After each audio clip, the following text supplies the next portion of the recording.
ne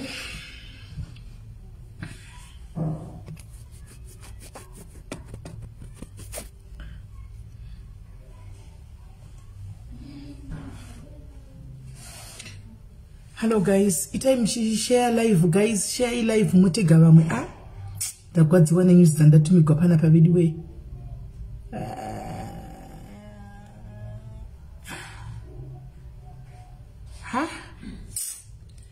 zvakaoma ende mune godo kana kuti SIS MELLY makachena ende mune jealousy please si jealousy ndo ramunaro zvemu munyare hamusvode hamukusvoda kana kuti SIS MELLY makaningirira Rufaro page Rufaro wangu happy birthday Rufaro kunotaura kwakurima kuseni kuti nai vakoma nde birthday tokupostawo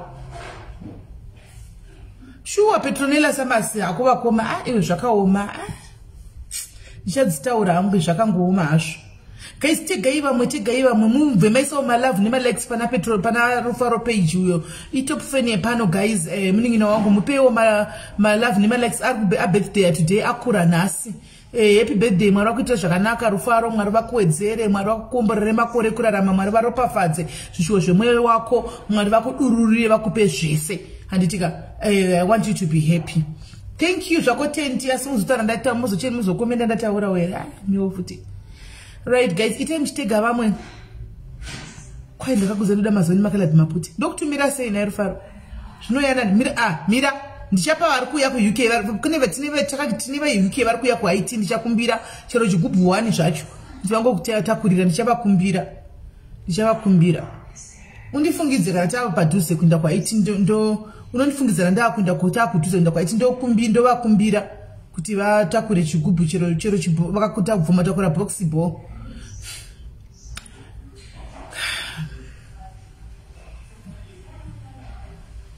Thank you, Ru Paperwork. Thank you, blessing my Lord. Thank you, wig. For Afro. Afro.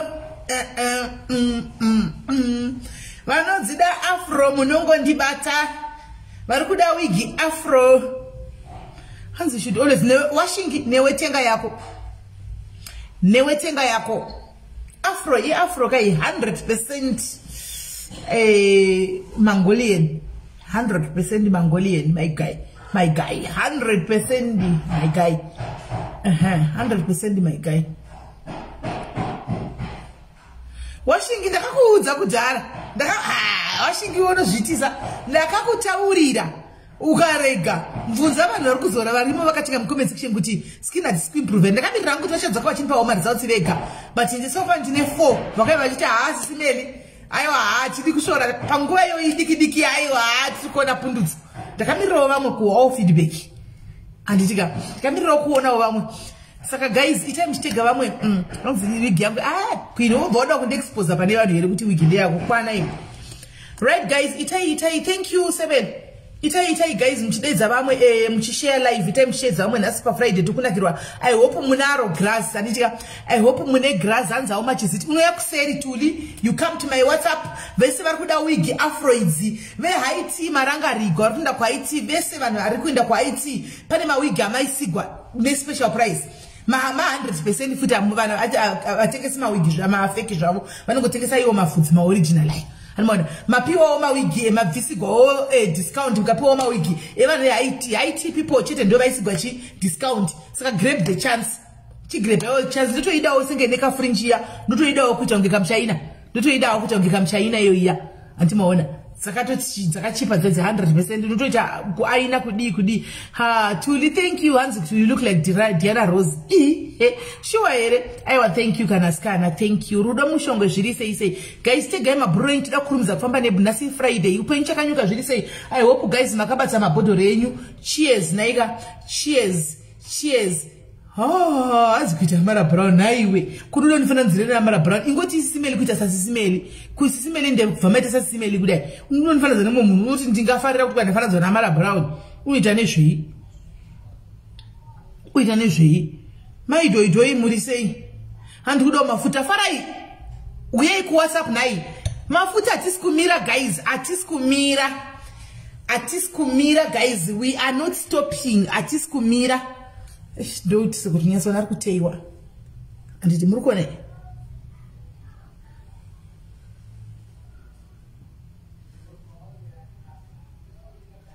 Atis kumira mafuta. Atis kumira.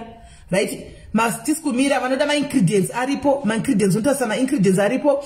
Kuti apana but also ma natural show herbs apana anything my ingredients are papa gabarangu iri do my ingredients are more they are all natural herbs natural hamuna chimwe chakunza chisi natural kana kudi hamuna chinonzi kwa chino damage ganda rako kana chino uraya ganda rako kana chino di no hands we can't see na luluja. Can you not see?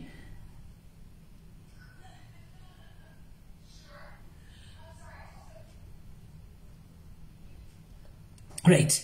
Saka ndo mafuta acho aya anditika, and we also have the oil anditika.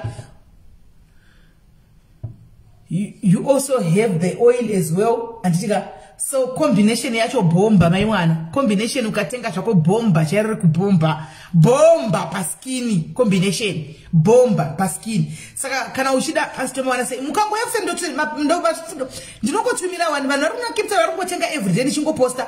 Nga ndino posta ni Aramax 1. Kwena Port Elizabeth ndiri posta ni Aramax Durban ndiri kungoisa ni Aramax. Andimona ndiri kungoisa ni Aramax.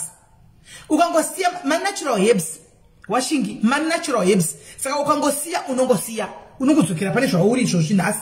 Ukangosiyawo unongosiya shila ndiwe wega unotaona namba ya SIS MELLY ukaenda pa page pa front page chap namba iri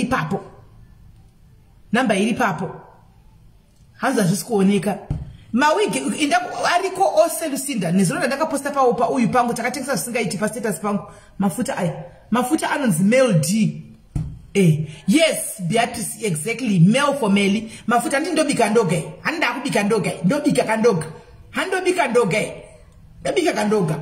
Anonzi MELLY. Mafuta MELLY intact. Andika intact products. MELLY intact products. So zvakare kune vechidiki vese andika kana kuti wakagara you want to start your own business uri kunzvimbo yauri andika you want to start your own business uri kunzvimbo kwauri andika you talk to me anditi ndokubikira mafuta ako 20 liters bucket ndakubikira 20 liters bucket akure mafuta ndokupa mafuta ako ndokutengesera mafuta 20 liters bucket anditika kana uchida iri oil zvakare ndokugadzirira oil yacho carrot oil anditika ndokupa wotengesa uri kwauri anditika basically ukatengesa zvakanaka anditika zvakanaka you can triple the profit, triple not double, triple the profit. Anditi saka vari kuti musachema navo muchitanzi tikuda kunopema magetsi azopera tikuda kupema chakati andimaona start your own business today. Anza nda recipe andisanda kupa vanhu recipe nokuti ndakadoitengese gobe ichidhura zvisingatoiti saka kuti ndikupe recipe hei ndatenge ndauraya asi ndogona kubikira indokupa recipe andisikuchengesa because indikakudza mari ndakatenga naye recipe ungabvumi asi ndakatanga kutanga ndatombogwavaira chaikugwavaira ndichikumbira ndichirambigwa kwenguva yakareba. Animaona saka daisi kundakatozozvona takakosha ndakazoiona kuti zvayakatokosha recipe yacho animaona aiwa zvaswaga aiwa uzosviki pana aiwa haiti sezvaswaga aiwa tidi kuchinyepesera chinyeperana guys aswagawo ane rimwe level rawo handitika ane level rawo raswaga nekuti unoitawo white kudaro andimaona ekuti unoitawo white kudaro ane level rawo aiwa ina angu handidi kudaro asi ndinoziva hangu I know the products what to put kuti muite ma yellow bone akaita tsaswaka kana muchida but asani ndave prepared kuti ndita akadaro so far kana ndamaita ndaifa kuti anda testa ndichika ndoona kuti anosvika papi but ndichazomaita pamberapo nokuti ma ingredients acho akawandisa guys and anodhura mamwe acho akawandisa and anodhura ma ingredients saka kuti unyatso kumaita especially izvo zvinoita kuti uite white sezvezvo kunyatso kuti kushawa mabvise zvezvo kuti unoshaka kana anodhura ma products achona anodhura tidi kunyeperana anoona ndinawo sanodhura ende mamwe acho asanda kunyatsoziva kuti ari kuwanikwa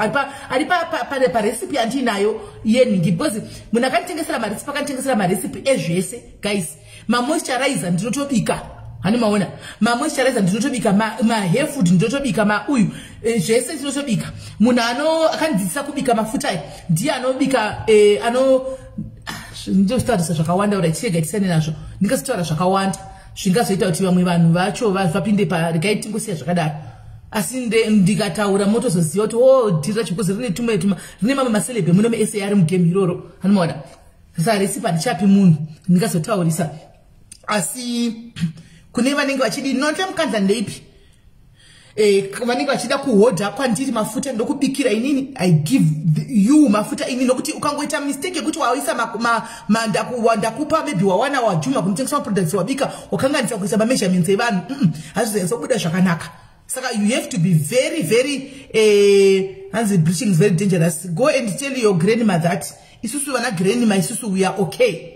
Isusu we are okay bleaching. Isusu tukuto bleaching that is kumira. And it one. Saka the they are not okay. You know, don't you think at our ages we know that? We know what is the best for us. Me, I am going to continue. I don't continue. Skin yangu yoshata futi mema kutiseka kuta skin yakakasharira kunge gandare show ndo gadzira futi it's not nice si zvangu ini epango dala mafuta unongota kuti uite kayelo kakangonaka kwete ngota ungoti unenge une mari yako asi gandara ramba rivhumya nemadziya guys munhu wemukadzi mira mai mwana munhu wemukadzi mira izvo zvekuti kwa chichinde zvenyu muchatara zvikamaneta ina handisi kutomira ene ndikutondirira mberi handitika hanimaona right hanzi bika hairline hairline kune vanoshandisa sheba kaya inonzi chebe ine anzi ignorance nambuya mulambo naimbuya mulambo komadi kuti siya neignorance yedu madi kuti imingagenge muri ghost 1 naimbuya mulambo imi kana musina ignorance muri zvamuri ghost kudai madi kungouya yeke mubvise ghost ramakapfeka muuye tione kuti fese yenyu yakamira sei uyai feya mbuya mulambo imbomirai kuti inga muri ghost chingoya ifeya tione kuzviriga mughost antikutya skin yenyu kuti ine majanga kuziva kuti skin yenyu yakakwasharara handiti mukatiga ndifike ghost zvino sisi zvitemba tinotoya takatodai so andimaona totoya takatodai so saka iwe wakanoona kuti hausi kuzvifarira munhu nemunhu nechikumba chake munhu nemunhu neganda rake handina kukumbira ganda rako kuti ndikweretesewo ndiite zvanoda ndita neganda rako ndiri kushandisa rangu ganda saka iwe uya unondiudza kuti hanzi ignorant wagodzwa nei paignorance yangu ini ndeyangu ndisiye neignorance yangu iwe ita zvako zvekuvanhu vakadzidza utisiye uya feya nefesa kuti woni wakavanda mughost kwaiko zvino mbuya mulambo uri mughost munhu nemunhu nechunhu chake inini mifesi yangu iwene yako mughost imomo gara mughost inondirega yangu ndinyatso asi ndatotanga ende muchato wako mira emoni anzi you being black. Yes, I don't like being black, so what? It's my choice. It's my personal choice. Whether I want to be black or I want to be yellow or I want to be red, it's my choice. Kandara chonderangu ndindoita handoda naro saka glowing tichingo glow atirimu iwe kwana iwe mbiya mulambo. Right guys, kuseka zvangu na mbiya mulambo asi mbiya mulambo. So what? Yes, so what? Square. Saka me business ese please ndibate kuseri hakuna chinhu chiri kumhanya nekufamba mazivano ku SA because chero celebrate kutongo breacha. Chero ana ari kutongozora mafuta pigmentation yaiti vise mavara yaiti vise andimaona skin ngaitongonaka atidi kunyeperana kuita kunge skin kunge yakazodi hakuna vana keli kumana nakanyimala vanaona zvanoda munhu nemunefesi musatombomira mune munefesi yake tichingosileya tichingoshaina vegodo muchingoti what tichingoshaina handitika tichitongoshaina munhu nemunhu nezvine zvanoda. Right. Never remember comment section la tengira madzimai avo. Huyai. Tiripo tigadzire maskini. Tirege futi unotukwa konzi. Iskini yamune ari kujosa iyoyi kushata kudai. Imi siyana ineni. Right. So guys, maskina sei mamuka sei maneru sani monani ninjani dumela madekwa nakudhi muri sei guys muri sei hayo guys ndinofara ukona ipano. I'm so beautiful guys. Oh ndakuza ndikati vese varikuda varikuda ma wig guys varikuda wig. You can see what I'm slaying guys. Look at me, look at my skin, look at my wig, look at everything on point. And itika ndibate kuseri come and ndibate kuseri daughter yacho especially andida hangu nevanhu vangu vanotangira pa 40 years zvichikwira 40 zvichikwira tawana kunzi machembere. Let's show these kids that no tisu tine yese. Let's show them kuti tisu tine yese machembere pamberi nekupfeka pamberi nekugeza pamberi pamberi nekupfeka mawigi pamberi nekuita zvaunoda munhu nemunhu nezvinoita nezvaunoda munhu handitika right. Saka vanenge vachida mawigi ndibate kuseri handika vanenge vasingati morega vana dzidzisai vana headmaster pano please tiregei takadaro handitika tiregei takadaro umwe neumwe nechoice yake zvakafanana nemi munotitutuka munotudza tanzi kubvisa kutuka Mwari kubvisa what ignorance imi pamunenge muchidla mbolipopu makambona chikushorai munosaba zvekudla mbolipopu makambona chikushorai isisi vasingadli ndinoda kubvunza wangu guys mubvunzo iva vana mbuya mulambara nevamwe vanodla mbolipopu makambona kuti vashora isu vanhu vasingadli kuti naimi munodlirei handiti munhu akudla nemuromo wake hati muromo wacho unodla mbolipopu ndo muromo unorumbidza Mwari asi vanhu musada kuti jairira imi muda kuona zvokuti kwaisisa shora Mwari nokuti pamwe koimi munodla muromo wamuri kudlisa ndo muromo uri kunoimba kupresident worship semu muromo yoyo nhasi wabva kudla mangwana kupresident worship munoda kuda chivi changu ko chenyu hamusi kuchiona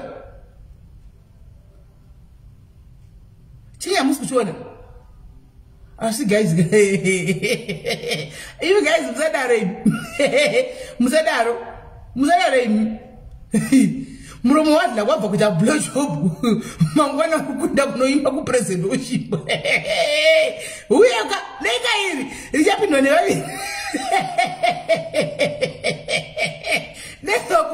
deka richapindwa nevanhu vaviri guys chiwani chakanaka guys vanhu mutlai Mwari imi itlai Jesu imi nhasi muri kuita zvamuri kuita mangwana muri kupresident worship guys hatidi izvozvo guys ndakosega nditaura right guys aiwa kufara zvedu tichivaraidza nguva tisi kutukana nditika kufara zvedu tichivaraidza nguva handiti nokuti guest wedu ati 25 past ndo panenge ari pano but tichimirira guest wedu kuti asvike guys pane umwe wedu watinaye pana apa handitika tine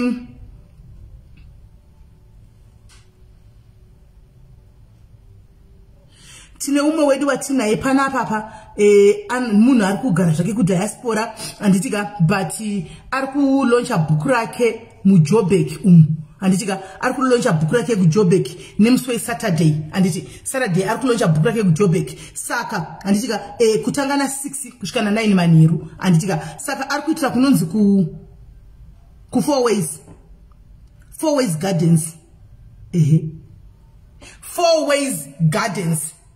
4 ways gardens ndokwanenge achilonchera bhuku rake handitika saka dina yako unojiti dina unodya ikoko kumberi woindawo nemudiwa wako handitika woindawo nenhikiri nemumwe munhu anenge unaye ikoko handitika ku 4 ways handitika moenda ku 4 ways ikoko mono support wavari kuJoburg book launch iri kuitwa neSaturday mangwana na6 kana usina kukuenda ungachikwa ndoindepi iye zvino takati vhurigwei please go and support a sister ku book launch it's only 450 rands 450 rands pa book launch papa kubva na6 kusvikira na9 handika muchidla muchimwa muriko handika ari kuvhura bhuku ari kuita launch bhuku rake she's our own sister from Australia but anenge ari muno muSA achilauncha bhuku handiti right saka please ndandichikumbirawo kuti vanokwanisa kuenda let's go and support a fellow sister ndika ini ngodaita kuti otherwise ndandichatoenda ndimboregi ndandichatoenda animaona ndandichatoenda kubook launch saka vedu vanokwanisa kuenda kubook launch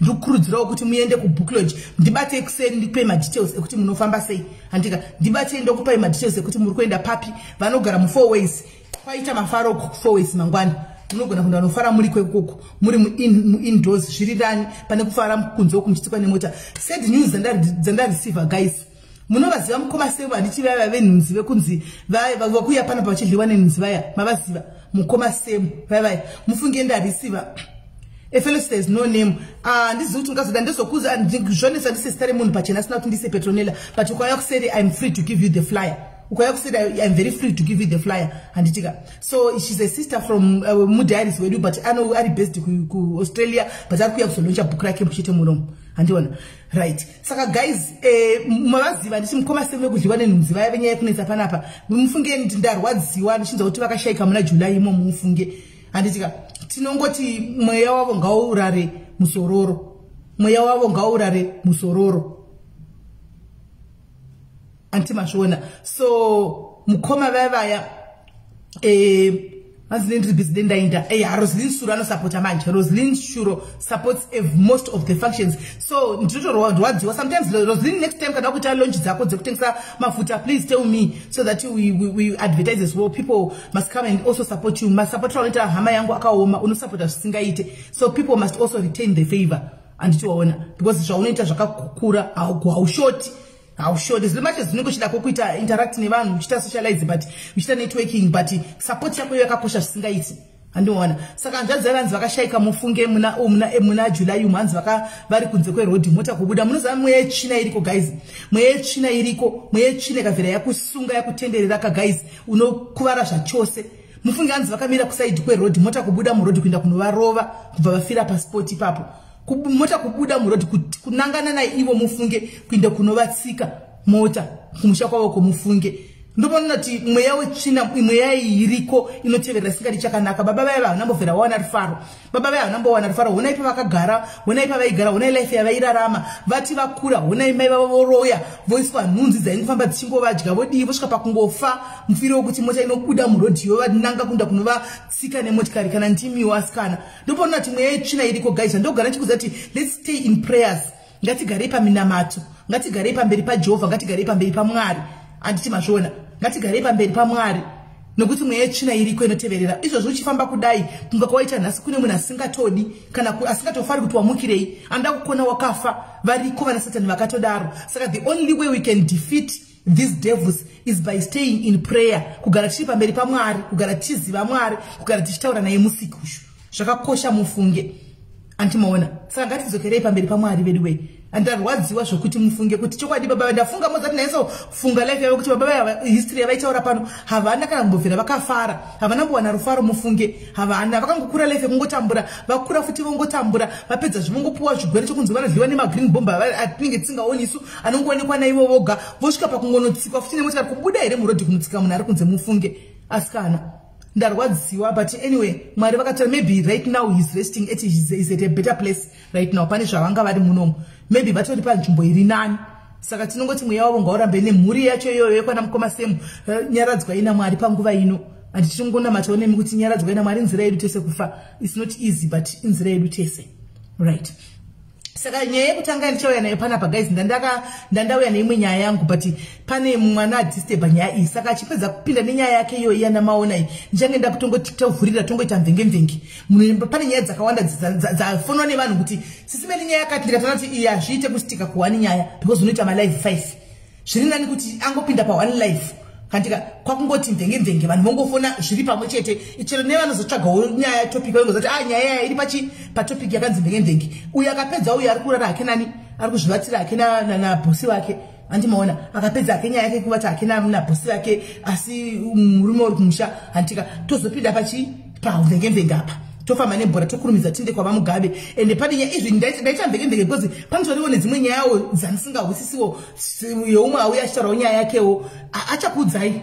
izvinhu zvaanoti zvakaitikawo kwaari dzakarerekera kuna vaMugabe uku uchakuudzai nandizivi antimaona uchakuudzai woga antimasviona asi ndinoti vaMugabe rambai makatsika gadzisai nyika nokuti unopfunduka chatikwatara ungooneka turikwa vanhu vavhundukeiko vanhu muri kuhleiko kaunchizotaona zvaungaita hazvakaita ndika rega vaMugabe vasvika mbabako vateste vana vako munoda kuti varume vachengete vanasiri vavo sei kana mati munhu achengete mwana ngachengete mwanasiri wake achiziva kuti mwana uyu hasi wangu haikuti zvichungurudza vana makura mafaini mwana waya kufamba kun'anga zvinhu hazvichafambidzwa kunzi kwakachengeta kuswa baba wako regai vaMugabe vakadzisa nyika inangu am standing nevaMugabe pamberi nebhora rambai makatsika hanzi demetari memorial I think tichazogona kuzvironga hantika saka regai tione draft dzashayaka regai tifonere guest wedu tinzo kuti guest wedu ave boy here and the other thing imwe notice iripo sandapinda panhingiso waita akwandirangaridza uyu handitika maita akwandirangaridza mese muri kuziva nyaya yaFatima nditi muri kuziva musikana kwayo hapana paFatima nditi muri kumuziva uya waya watakanga tichabetsera tikaisa musoro pamwe chete tikati ngaende kuJobek anodzidziswa kuita laundry handi muri kuziva nyaya yacho muchiri kumuziva nditika muri kuchiri kuziva nyaya handiti muchiri kuiziva ndichika nyaya iya. Saka Fatima saka vaFatima anditika azodecide kuti iye akudada zvokutengesa hembe. Zvanga akagara akataura kubva kutanga kuti ndoida zvokunotengesa hembe ndo zvanoda kuenda kuMozambique. Saka ndo zvaazodecide anditika kuti wakuita zvokunotengesa hembe iri renhingirikiri rekulaundry iri aiwa rinenge ramukurira kuti aite zvokulaundry zvinenge zvamukurira nokuti unoti handiwi kwazvo ndinogara saka makumbo kumira makumbo ari kurwadza anditi maona. Saka tataona kuti okay kana zvadaro hapana kuipa hatingamanikidzi munhu kuti titi rambauka uripo chidzidziswa basa iri anditika kana ati asikunzwa. Saka takati aiwa ngachitake zvokuodha chihembe anditika saka tine one of our own mbinga angakaoffer kuti achatenga nhingirikiri achatenga machine wokuti awache. Saka takazongomukumbira tikati aiwa pamari yekutenga machine uyu ati zvokuwacha ina handizvikwanisi chimupa iyoyo mari yacho iyoyo anditika achihodha hembe achiita ake zvaanogona kuti sitata handisimuza pana batinodzidzisa munhu kuraura tinodzidzisa munhu hatikupi hove every day no we teach you how to fish. Saka takamubvunza kuti unogona kuraura akati ndogona kuraura asi ndogona kuraura chi nekutengesa hembe. Apa patisi takatamisa kulaundry but zvanga zvisiri zvake asi zvo aida zvehembe. Saka tikangoti aiwa tomupa otanga start tapedzawo naye tine vakawanda vanoda kubatsirwa tikamupawo akaita zvehembe dzake istadiwo tabuda mazviri akazonodonawo kana takazodiniwo aiwa izvo zvinenge zvake animona izvo zvinenge zvake zvikuwacha izvi asi kuzvikwanisa right. Saka ndati ndigare maziva ipapo ifeedback yandiri kukupai panyaya yaFatima musazoti havana kutaura havana kuda okay. Saka regai tipinde pana guest. Where is the guest? Where are you? Hey, thank you vanhu vese vari kutenga matickets edu. Thank you very much. Ndikuona mamessage ndabhadhara ticket ndatengera nhingi ticket ndatengera. Thank you very much. Right.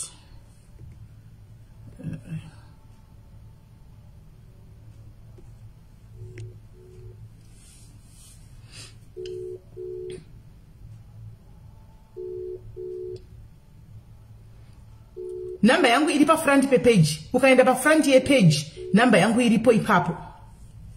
Namba yangu iripo. Yes muningina. Waswera sei? Aiwa tasaka osaka apa ngachibikira ni apa ngachibikira bose. Saka wana matopedza kuita lula. Wamiti pese. Moita kana bose vachiuya tiite moita yeni. Asi kudla modla pamwe chete. No. Modla mwe nomwe pake yake unongosangana pakuvatana apa.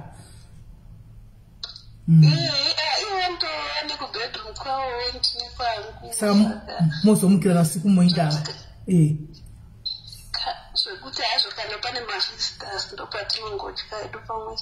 Alright. Aiwa mbudunya tinokugamuchira pachirongwa tave pashow. Handisika aiyo wakandudza nyaya yako inotosekezayo inosekeza kunkusekaona mose rugare unotorega kuseka naini kana wanyaya yakadaro. Ndongosekawo kodadi. Iwo une nyaya yako yakandudza ndikati ukati ndoda kushare nyaya yangu kumadiaries ndikati aiwa pakanaka. Handitika saka tavepo pamadiaries paya wosanangura kubva pakutanga kumashure kuZimbabwe uko wochitanga ipapo kutisanangurira tichienda mberi tiwo kuchikana asipo wasvika apa kuti zviri kufamba sei. Alright, SIS-MELLY madiaries chimhoresai mosezvenyu inini ndiri mukadzi ane makore 29 ndine vana vangu 3 vanangu vari kumusha kuna mama vangu. Nyaya yakaitika ndeyekuti ini ndakaroorwa nemurume wangu muna 2008. I was 17 years by that time.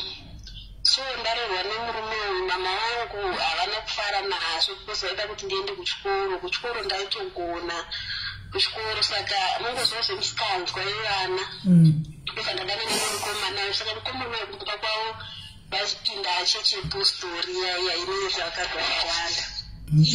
Ichi Joani Masowe. Joani Marangi. all right.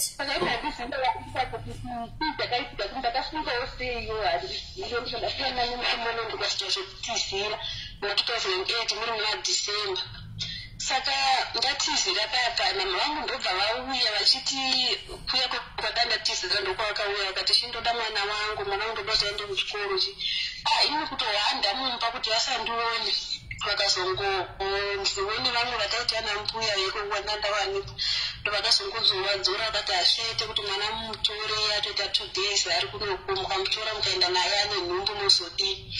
Saka namwangu achibva wadzokera asi namwangu akatsama zvokuti kana hembe dzandina kana hembe yandakapiwa hembe dzangu dzaipfeka ndiri mumba kwedu wavhara speaker vhura speaker yefoni hachanzwi wabata pane speaker yefoni. All right, yeah. Iri paloud here foni yako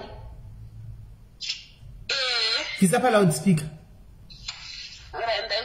All right, handi.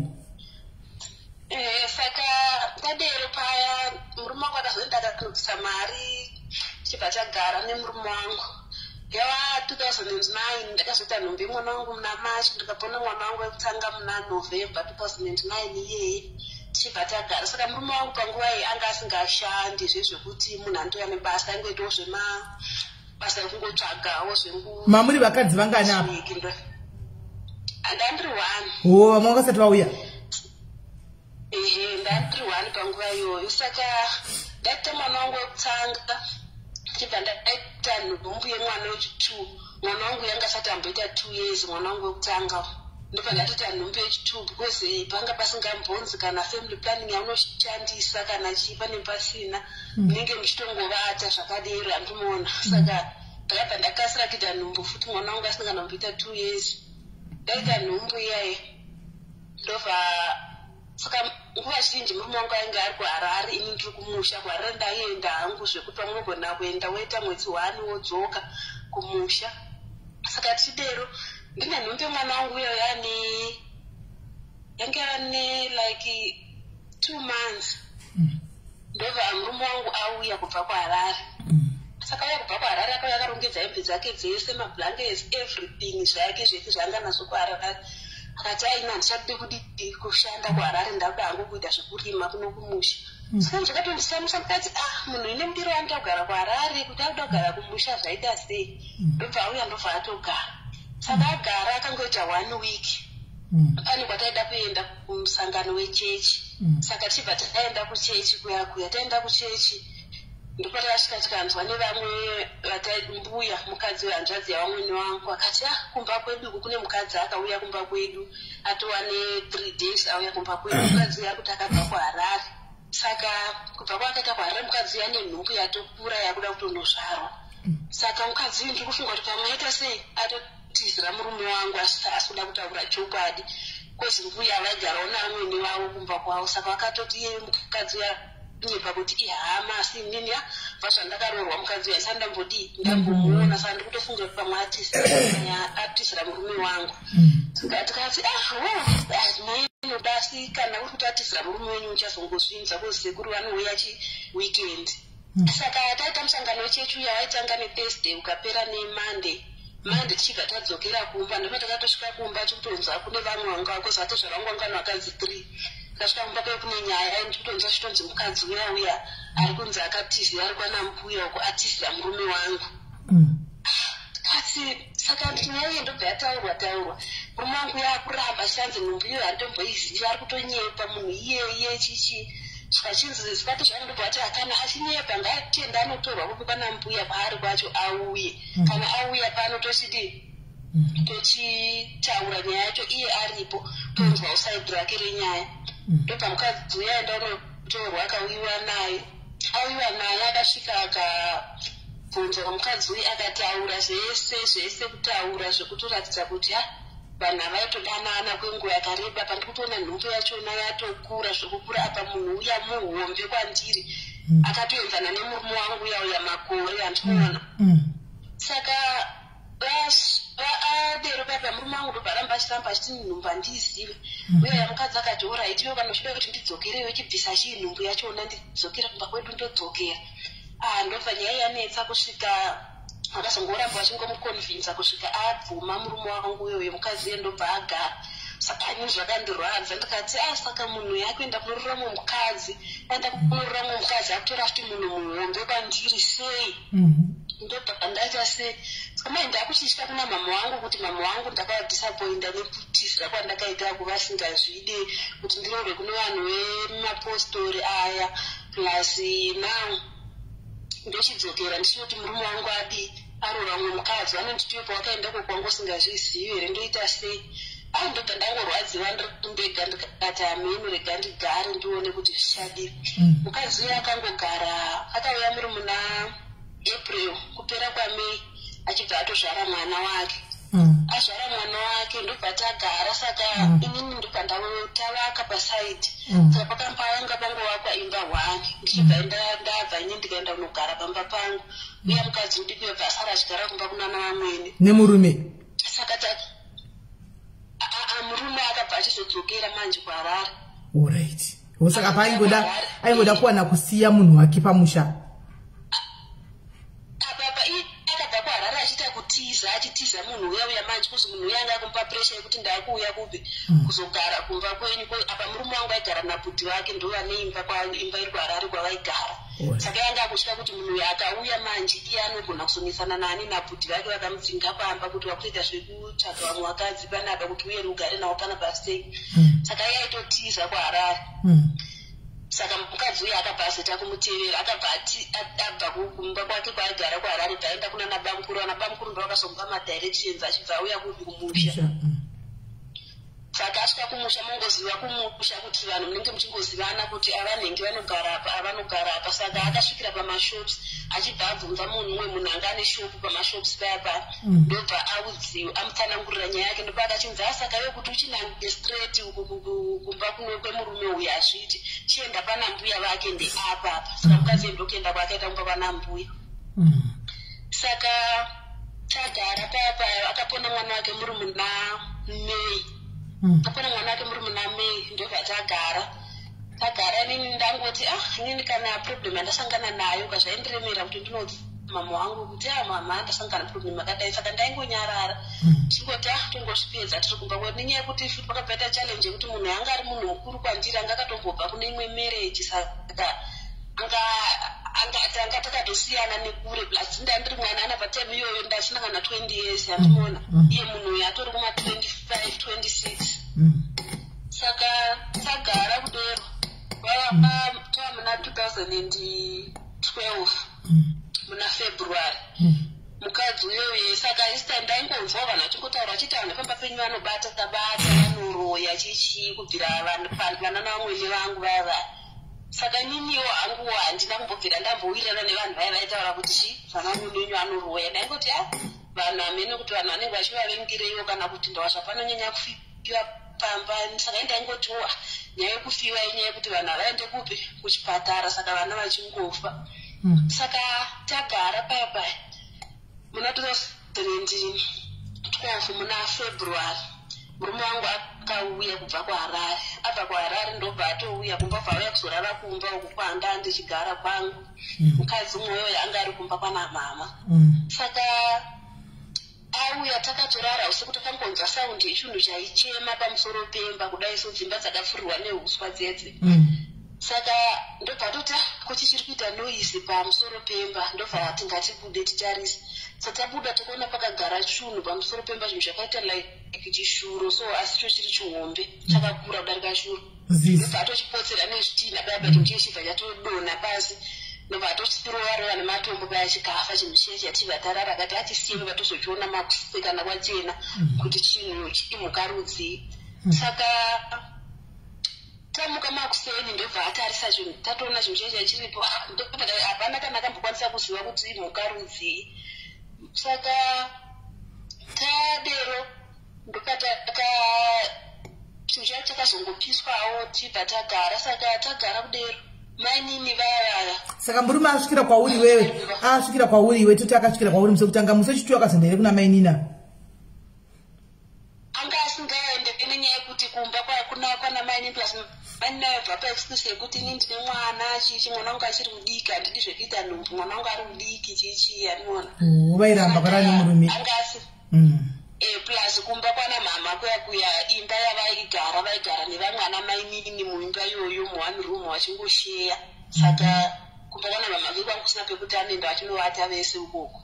Okay. Asi pato iwo watozvigamuchira kuti mavakadzi vaviri. Enda ndatongozvigamuchira nenyaya yekuti ndaitya manje kuti ndikadzokera kumba uku mama wangu achanditi chii nenyaya yekuti ndakaita kutiza kumba saka kumba kwangu singadzokeri zvekumhanya. Alright. Saka tagara pa mainini vaya pangoita madays pabva kuuraiwa chinhu chiya. Mainini vaya vakabva vangoti musoro ndovadzwa nemusoro vachibva vangoita 2 days rechi3 mainini vaya vachibva vafa. Ndobva vafa kudero vakabva vatosiya mwana waine 8 months. Saka vafa kudero mainini ava vangasina kana kunobvisirwa kana chii kana zvekunzi tsvagirai kuno zvizvi vamupasina.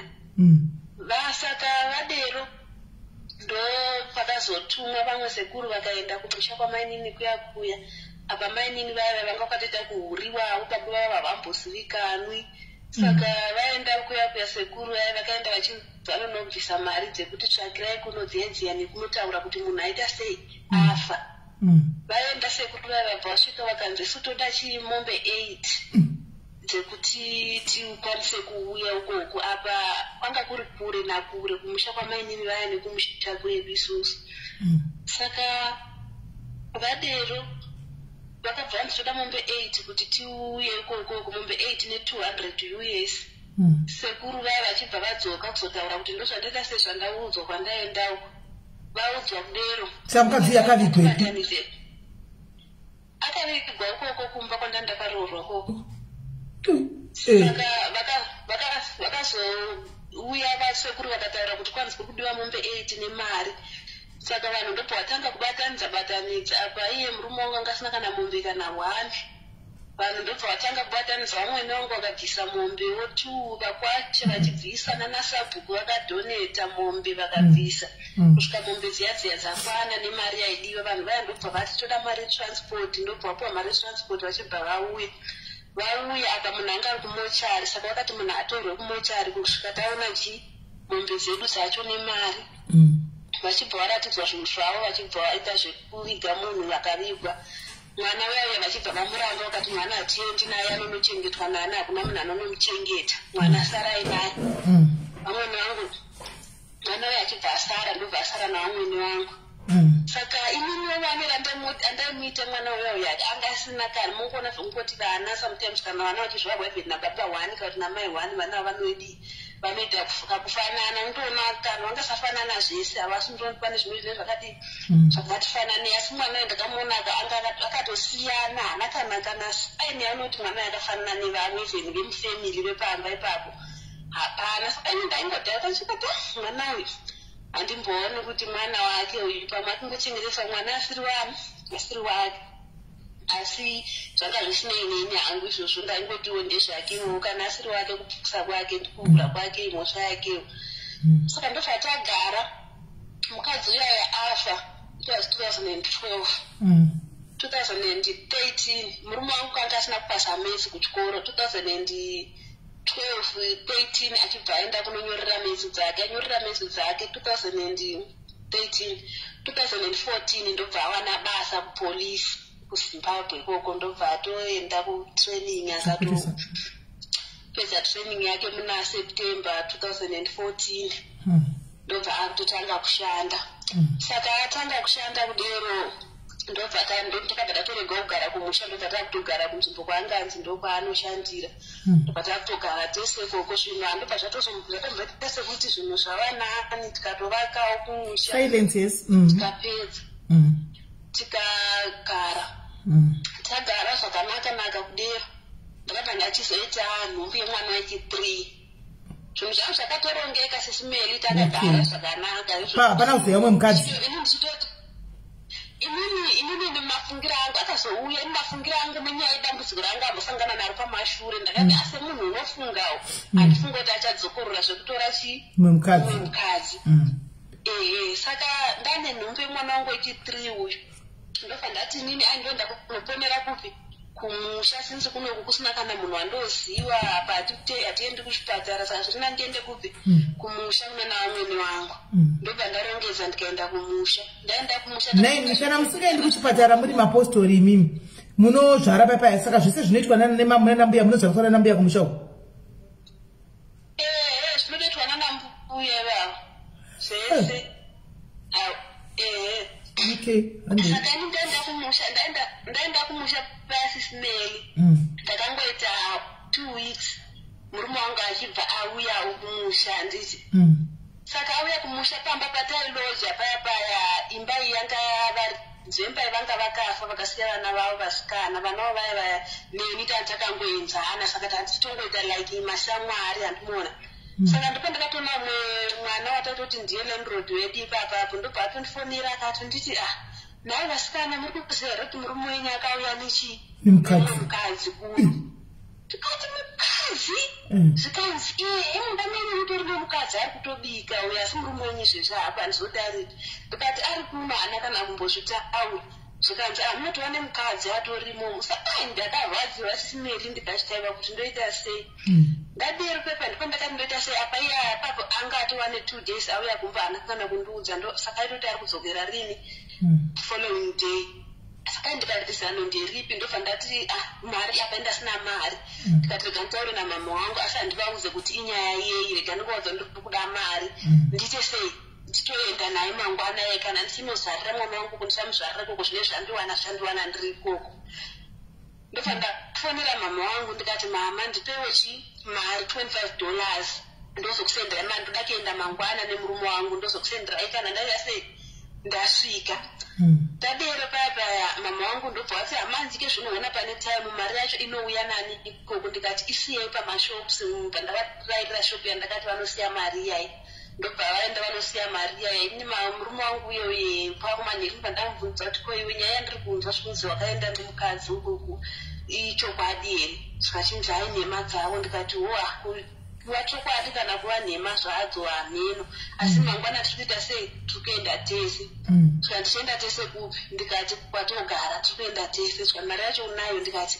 ndinayo zvikanzi alright ndobva atanga kuda kundinyengerera kuti ndisare saka ini ndakaita nharo SIS MELLY ndikati handisi kuzosara apa ndanga ndine mwana ndataenda naye kumusha mumwe ndakamusiya kuholiday kuharare saka ndadero paya ndakabva ndamuka kuseni ndichigeza iye achigezawo achibva saka yakabva ati ndakunokwirira kune rimwe side kwaakaenda akanokwirira ndikati haisi nyaya haisi pakufamba newe kwandiri kuenda handindokuziva iwewe enda unokwirira kwaunokwirira ikoko ininiwo ndiende kwandichandokwirira kwandiri kuenda ndokuziva ndobva ndaenda ndikasvika ndikatora mari yandasiwa namama wangu ndikakwira ndikaenda SIS MELLY ndaiti ndiri mubhasi apa mari yanda ndakumbira kuna mama akandakumbira mari apa ndakangokumbira nekukwanisa kundisvisa kuti nditengere mwana wandandinaye uya uyanga ne4 years nekuti ndimutengere chikafu murodzi ndanga ndisina SIS MELLY ndainzwa shungu dzimwe dzekuti ndichichema mubhazi nezvekuti unonge uchingochema uchivhara kuti vanhu vasaona ndairwadziwa SIS MELLY kumusha kwedu kumusha kwedu kumashonaland east kwamaibva muchida kuharare taenda kumasvingo SIS MELLY saka $25 zvingasina kwani kukwira kubva kumusha kwedu kuenda muharare yanga iri $10 tokwira toenda kunosvika mumasvingo tozobva mumasvingo mumwe taikwira futi kubva mumasvingo SIS MELLY kuenda kumba kuya kuya saka $25 yanga isina kwani yaikwana asi paisara ndofunga kana $1 here kana kuti $2 ndo mari yaisara saka nenyaya yekuti stress SIS MELLY ndaingochema ndiri mubhasi momo vedu kuya padumbu rakura nhumbi yange yatova ne9 months ndakaenda ndikasvika SIS MELLY ndakasvika kumba kuya usiku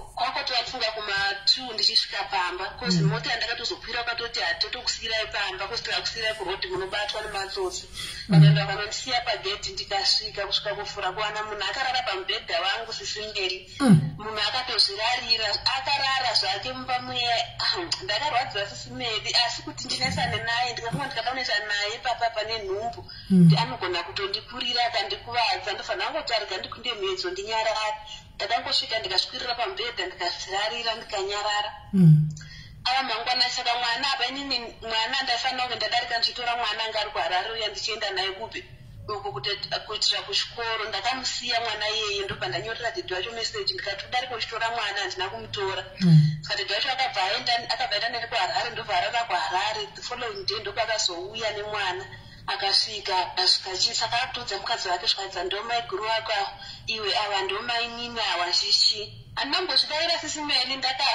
ndichirwadziwa maigara marumu mangani yatirwani rumu ipapo sisimeni saka makarara sei ndo takarara sisimeni nini ndandashungu sisimeni zvokuti ngazvabarimo zvokuti unenge uchirwadziwa wada zvimwe zvinogona kuda kuzvitira kuti ndirakuti ndikadai ndione kuti wachaita sei ndobva ndatora magumbeza angu bva ndawaridza pasi ndandoda kuona kuti acharamba papi iye achakwira pamubhedha rakati achira sei kukwira pamubhedha sisimeti ndobva akwira pamubhedha paya varara sisimeti ndinova kutofunga kuti pamwe ndarara izvonini neshungu ndahope saka akwira pamubhedha murume akatevera pamubhedha inge kune madhirama mabhedroom murume akabva tevera pamubhedha patakarara iye murume anga asipo saka akazotosvika isusu tati uya mukadzi wendamusiya ari pamubhedha payani ndarara pasi nevana vangu vese vari 2 ndarara pasi kudero uyu mukadzi mudiki anga akarara pamubhedha akarara pamubhedha kudero iye ndobva asvika akangosvika ndobva abatisa laiti ndobva akwira pamubhedha ndobva arara ndobva ndaramba ndakanyarara handina kutaura naye sisimeri komachira machira ini ndakabvisa mamwe pamubhedha ndikasiya mamwe iwawo ndowanga akangorarira pamubhedha ipapapo saka nini varara kudero ndobva ndamuti nini amubhedha wenini handichere sei handichaude utonditengera ako mubhedha wangu kozi nini handingaite zvekushirana mubhedha kuti mumwe munhu achibarira pamubhedha uwoyuyu toita zvekusheya mubhedha tiri vakadzi tichirara nemurume 1 pamubhedha 1 saka ini mubhedha uyu handichaite sei handichaude wotoonako kuti waita sei handitengera mubhedha wangu saka pavakurata pambedha apa iwo vete pasi vakadii usiku apa pana zvakaitika vakaita simeliyo vakatofunga kuti pamwe ndarara kusvika kwatiwa kumulaiki kuma-midnight paya painitanga ndisina kurara vakavanga vatofunga iwe saka ukasina kurara kwakataimira kuda kuona wawakataimirawo kuti unoda kuwa ndakatosungura simeli muchida kutoona kuti vachaita sei ndida kuona kuti vanoita here kana kuti havaiti saka vakafunga kuti ake zvino zvakakune pamwe munhu aita sei avata pamwe munhu arara saka wakawa sei wochiwa pamubhedha uchizungunuka vachikweshana iwe uri pasi wakawa sei ndakarwadziwa sisimeri kusvika pekupezesera zvokuti kwakadii kunokwirawo pambedha pamwe makaita 3 tisimeri uchaati metaandiizvozvo ndobvatagara saka iye mangwana achona ndobvatienda munotsvaga imba muwane patinowana dzimba 2 rooms kuti mumwe neumwe aite chii rumu yake ndobvata ndikati orit ndobvatatsvaga ndobvataona pamwe pamba patakaona saka makatendana zvinhu zvacho wakatendana naini navo sisi munhu yanga asingabvonditi mai guru sisimeri asingoti apa iyo zvinhu saka ndobva ndasinoda kumubvunza kuti iye saka akauya nesaizi yake apa yanga adori nechiko anenge anga ane 16 years here ka17 saka ndikati ndoda kutomubvunza kuti ndimubvunze kusaka iwe wauya uchitozvidza kuti kune umwe mukadzi une zvivindi naye ndobva ndakutomubvunza ndikati saka imi makaonana kupi nemurume wangu chichi zvichinza murume wenyu anozivana nehanzvadzi yangu vanoshanda vese saka ini handizivi kuti wakataura saka hanzvadzi yangu haana kana kutombondiudzawo kuti chii ane mukadzi iye akauya akanditi handina chii handina mukadzi saka ndakatozoshambutsika ndasvika kunoku apa landroad vaya vakazokufonera vachitonditi ava vanotova nemukadzi akaenda kumusha nekuholiday nevana mandogara vese panapa nemukadzi ani ndakatoshandiswa ndichitoona even muwadrobe mune hembe dzemukadzi nehembe dzevana pandakatozomubvunza kuti asi mune mukadzi here akati ehe asi ndandisisinawo zvekuitawo kuti ndichidzokere zvandisingaiti ndobva ndangoti ndobva ndati rega ndizvinyararire ndizviponere mwana wangu zvakanaka asi wakadi kuchimubvunza kuti ko madeko waigoitirei ini ndiripo waida kundigwadzisei ndina kumbobvunza SIS-MELLY ndakabva ndangonyarara ndadero paya ndobva tatsvaga pamwe pamba patakawana pamba patakawana dzimba dzacho SIS-MELLY panga pasingaite pakashata zvekuti asi ndakatoona kuti handina choice torinani kugara pamba pakashata ipapo than kuti nditi tinogara muimba 1 tiri vakadzi 2 ndobva tatogara pamba paya tagara pamba paya takagara it was 2015 tagara pamba paya 2015 2016 tadero tichigara pamba paya murume wangu akabva azombonzi ari kunoshandira out kwaakaendawo kune imwe nzvimbo kwaakanoshandira ashandira kweko saka anga ane foni yake yanga ashandisa Gtel foni yanga akaisira kuti foni ikarasika kana ikabiwa sim card rinenge rangoiswa mufoni imomo nhamba dzachino dzinobva dzauya kufoni yangu saka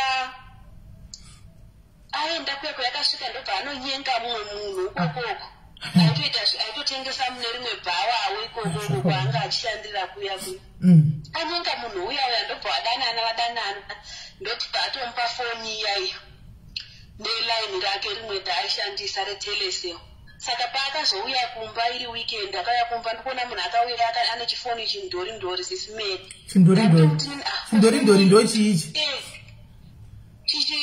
zvifoni zvitokotoko SIS-MELLY zvibudzi ndochindorindori okay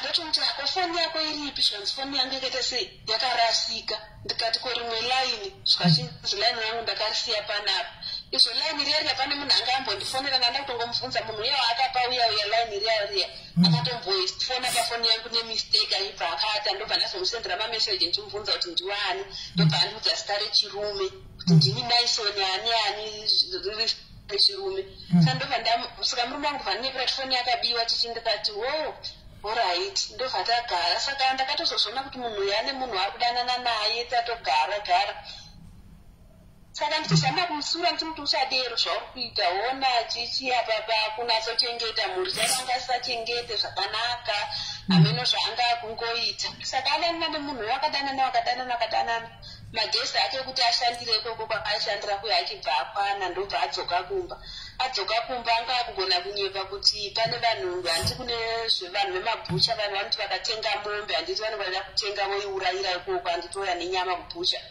saka vanoenda nemupurisa handiti anoenda kunovatira mombe iyaiya kuita zvemaclearance kudidi saka aigona kuti ndine munhu handikuenda naye ari panouraya mombe handikuenda kunotirira mombe yake obva aenda kuya kune girlfriend yake iya saka rimwe dhei akabva azomusvikira ane mumwe munhu ndobva amubata kumurova sokumurova zviyazvi akumurova vakatonetsana akachida kutora foni iya ikasemuka vakanetsana zvekunetsana zviya uye akadzoka kumba akasvika kumba kuma-12 dzeusiku asvika kumba kuya ndopa akasvika hembe yake ine ropa saka ndobva ndamuti ko hembe yako ine ropa rezvati handida kuzoti kuenda kunouraya mombe saka iye asati asvika manje uya mugirlfriend uya akabva andifonera zvikachinzi ako murume wenyu asvika here ndikati aiwa hana zvikanzi asi andirova kuno kundoda kumusungisa chichi ndikati pamakambodanana makandiudza here makuzondiudza nhasi zvekuti marohwa hameinopedzera naye kana mukada kusungisana kana mukada kuurayana handizvipinde izvozvozvo ndozvandakamuita zvikachinzi hawo mukutondipindura rafu murume wenyu ndoda kutomusungisa basa rake richapera ndikati watseva zvaunenge waita hama yangu ita inini handinei nazvo izvozvozvo saka the following day yachona mukadzi uya akabva amukira kuya kumapurisa ndobva anoripota nyaya yake iya uyu murume wangu akadanwa kubasa kwake akaenda akasvika kuya saka iye anoti hanzi ndakanzi ndite sei ndimubhadhare uyu ndimupe mari yekuenda kuchipatara kozi aibhidha munzewe saka ndanzi ndimurapise kuti asachasise kuti ndisaende kukoti ndikati saka unochamupa mari ndobva takataura achazoti akati 150 here kana kuti akati mari. Ndikati alright, achibva agara ndobva haya. Saka yanga kungoti mwedzi ukapera bati ndiri kubhadhara munhu uya pandakarowa uya. Kudai rimwe ndiri kubhadhara munhu uya mari haichambooneki mari, kana kuti munhu umwe unoti ari kutambira mari hazvichambooneki. Saka ndizva zvangondinetsa. Ndikati ko munhu uya ari kumbonyanyoita sei chaizvo chaizvo. Dzimwe nguva mbona sekuti aiye inenge yanyarara, asi dzimwe nguva mboita futika kufungira kuti anyaya inenge isina kumbopera. Saka akasvika rimwe dheri akabuda achienda kubasa. Kana makambongiri kusini madhezi ayaya akambonetsa mapurisa nemaroad block kuZimbabwe. Iye atoita zvekuenda kumaroad block zvakanyanyisa zvekuti aita kuzikamwa paningirikini nekutora mari dzenyu. Aitozikama nekutora mari dzavanhu. Ende aitora mari SIS MELLY kuti zvekumbobvunza zviya mari aitora zvekuti ipapo ndakazombosvika imwe nguva yekuti tasina kana basa nekutomboziva kuti munhu ari kutambira mari kosaigona aingouya ane mari everyday achibva nayo kurodhi kuya anoona. Saka rimwe dheri akabuda achibva aenda kubasa paya magesi ndobva asara achipera. Saka ndibva ndati arga ndimufonere ndimuzoti magesi apera nda kutenga magesi. Ndamufonera paya foni yake yakutodairwa neuya mukadzi uya. Ndikati ko iwe ndiwe ani kudaira foni. Ndobva atoti handini jesi chichi. Ndikati ko foni waiwanepi zvandapiswa nemurume wangu. Ndakabhoika nezvisingaiti. Ndikati murume wako ndiani? Zvikachinzi inini hamuridzi wefoni iye ndiye murume wangu, ndiye atonipa foni. Ndikati alright, ndobva ndatongokata foni iyo ndikatorera mari ndikamutenga magesi ndikanyarara. Apa kwakutongomubvunza kwekuti ndada kumuudza kuti ndida kutenga magesi kuti andiudza kuti shandisa mari, asi mari ndinge handinayo. Saka tagara paya kwakuma kudoka murume wangu ndopaakadzoka. Vadzoka asina foni zveshuwa. Ndikati yako foni yako iripi? Saka akanditi ndipo foni yako, ndoda kufonera foni yangu yarasika. Ndikamati munhu saka isose ndakati foni yarasika kupi? Ndikati foni yako yarasika? Foni yako ndaifona ikadairwa naJesi wani.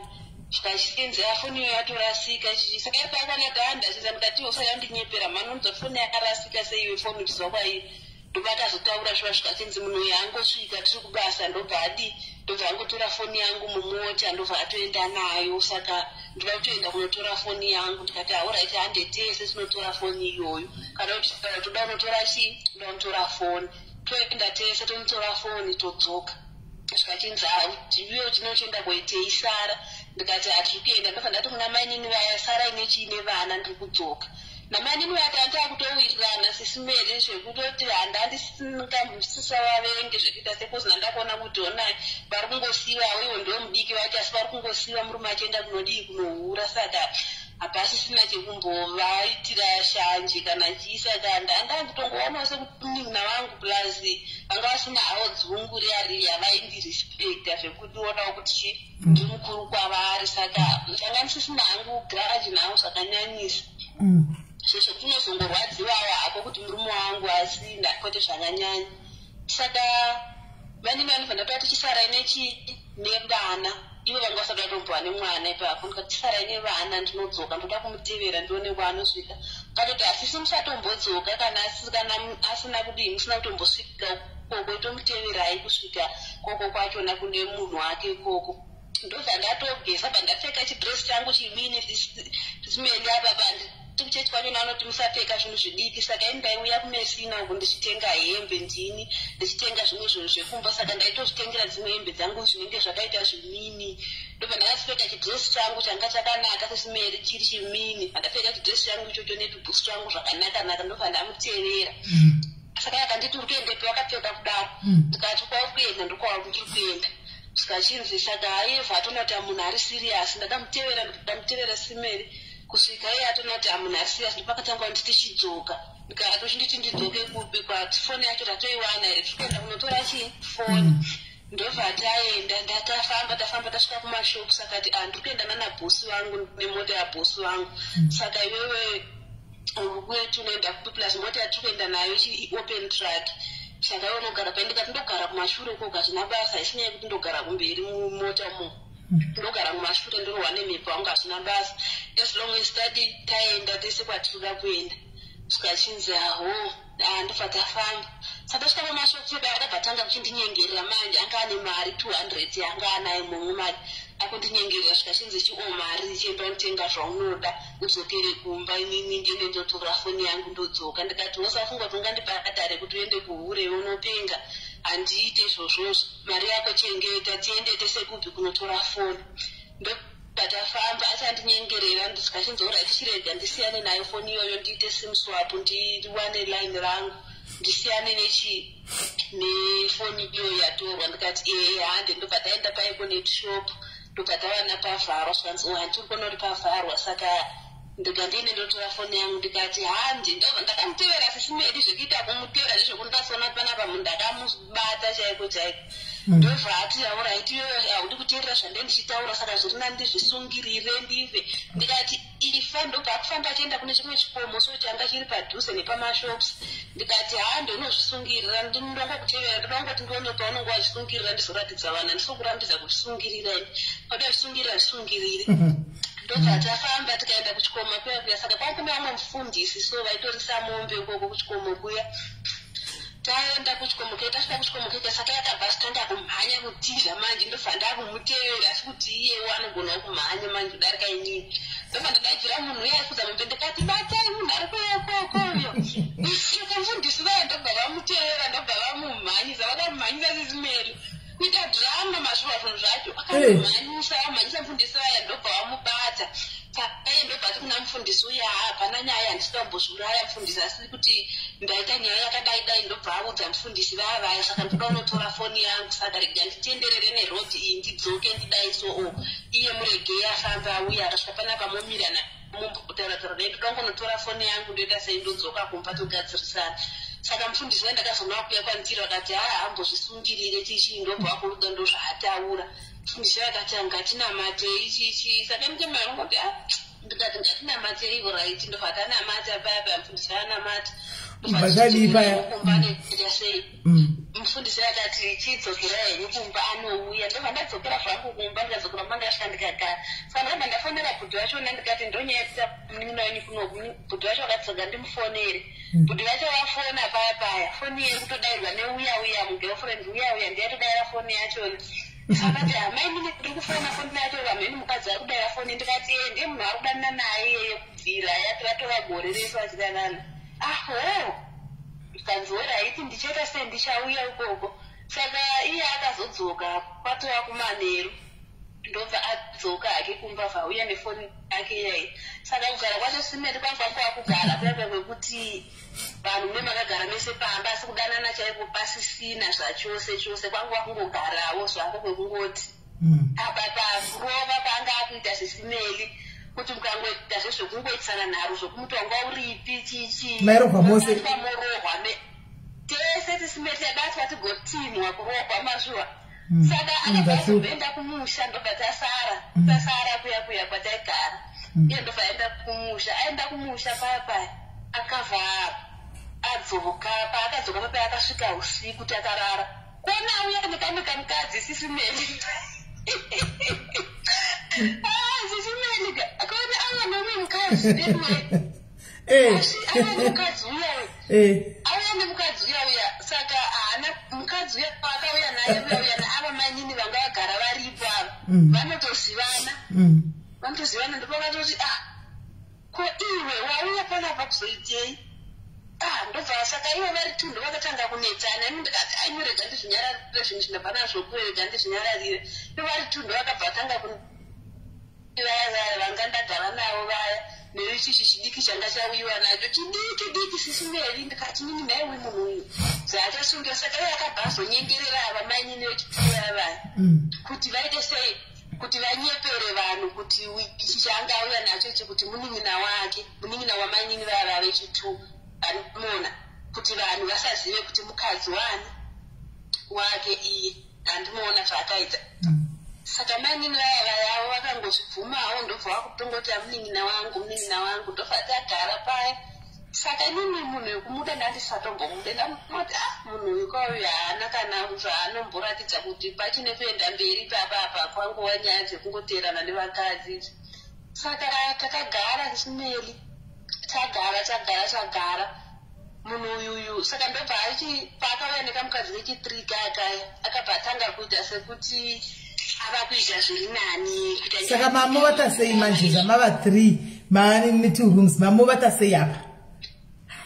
Inini ndazvigarira murumu angu ava 2 vanga vachigara kurumu imwe iyi ndokwangu vachigara vachiti murume kana aenda kunorara uko mumwe ouya kupi kubedroom vangu. Kana murume auya wakwako vanongoramba vari uko vanongoramba vari kwavo kana aenda ikoko manje wani ndopaanouya kwandiri. Saka majuta acho maifambisa sei apa? Maiudzwa naiye kuti nhasi ndikuda kubatana nhingi kuti maingo ameni? Inini ndandisisabe zvekuti ndangomuzotenda unorara uko unorara uko kosi ndandakusvika nyaya yekuti hauna chaunongochimwa chekudzivirira kuti usaite nhumbu. Kana handisade zvekuti ndichite umwe mwana handiti rega ndibvotidzoke kumashure zvishoma zisimeri tichiri kumusha papaya tichiri kumusha handiti ndaita mwana wangu wechi2 uyu mukomana ndakazoita nhumbu handimona tichiri kumusha kuya iye asati amboenda kubasa kuya handiti ndaita nhumbu yasisimeri ndakaita stress ndikati nai mwari nesaizi yangu indiko ndane vana 3 ndoita sei inini ndakagara sisimeri ndine stress iye achitozviziva kuti ndine nhumbu. Saka ndakabva ndazoti imwe date tichitobva kunodiridza kumagadheni. Saka pane mumwe atangoti muzukuru so wanga asingaendi kumapostori. Saka muzukuru uya ndobva kutaura chita murume wangu ari kundirambidza kuti kumwa mapiritsi chichi. Saka inini ndinototi tikarara tese vanhu vanomukambogara kumusha vanoziva pane imwe mvura so yekuti kana muchitabika derere musina soda so handiti moita zvekutora madota moisa mvura so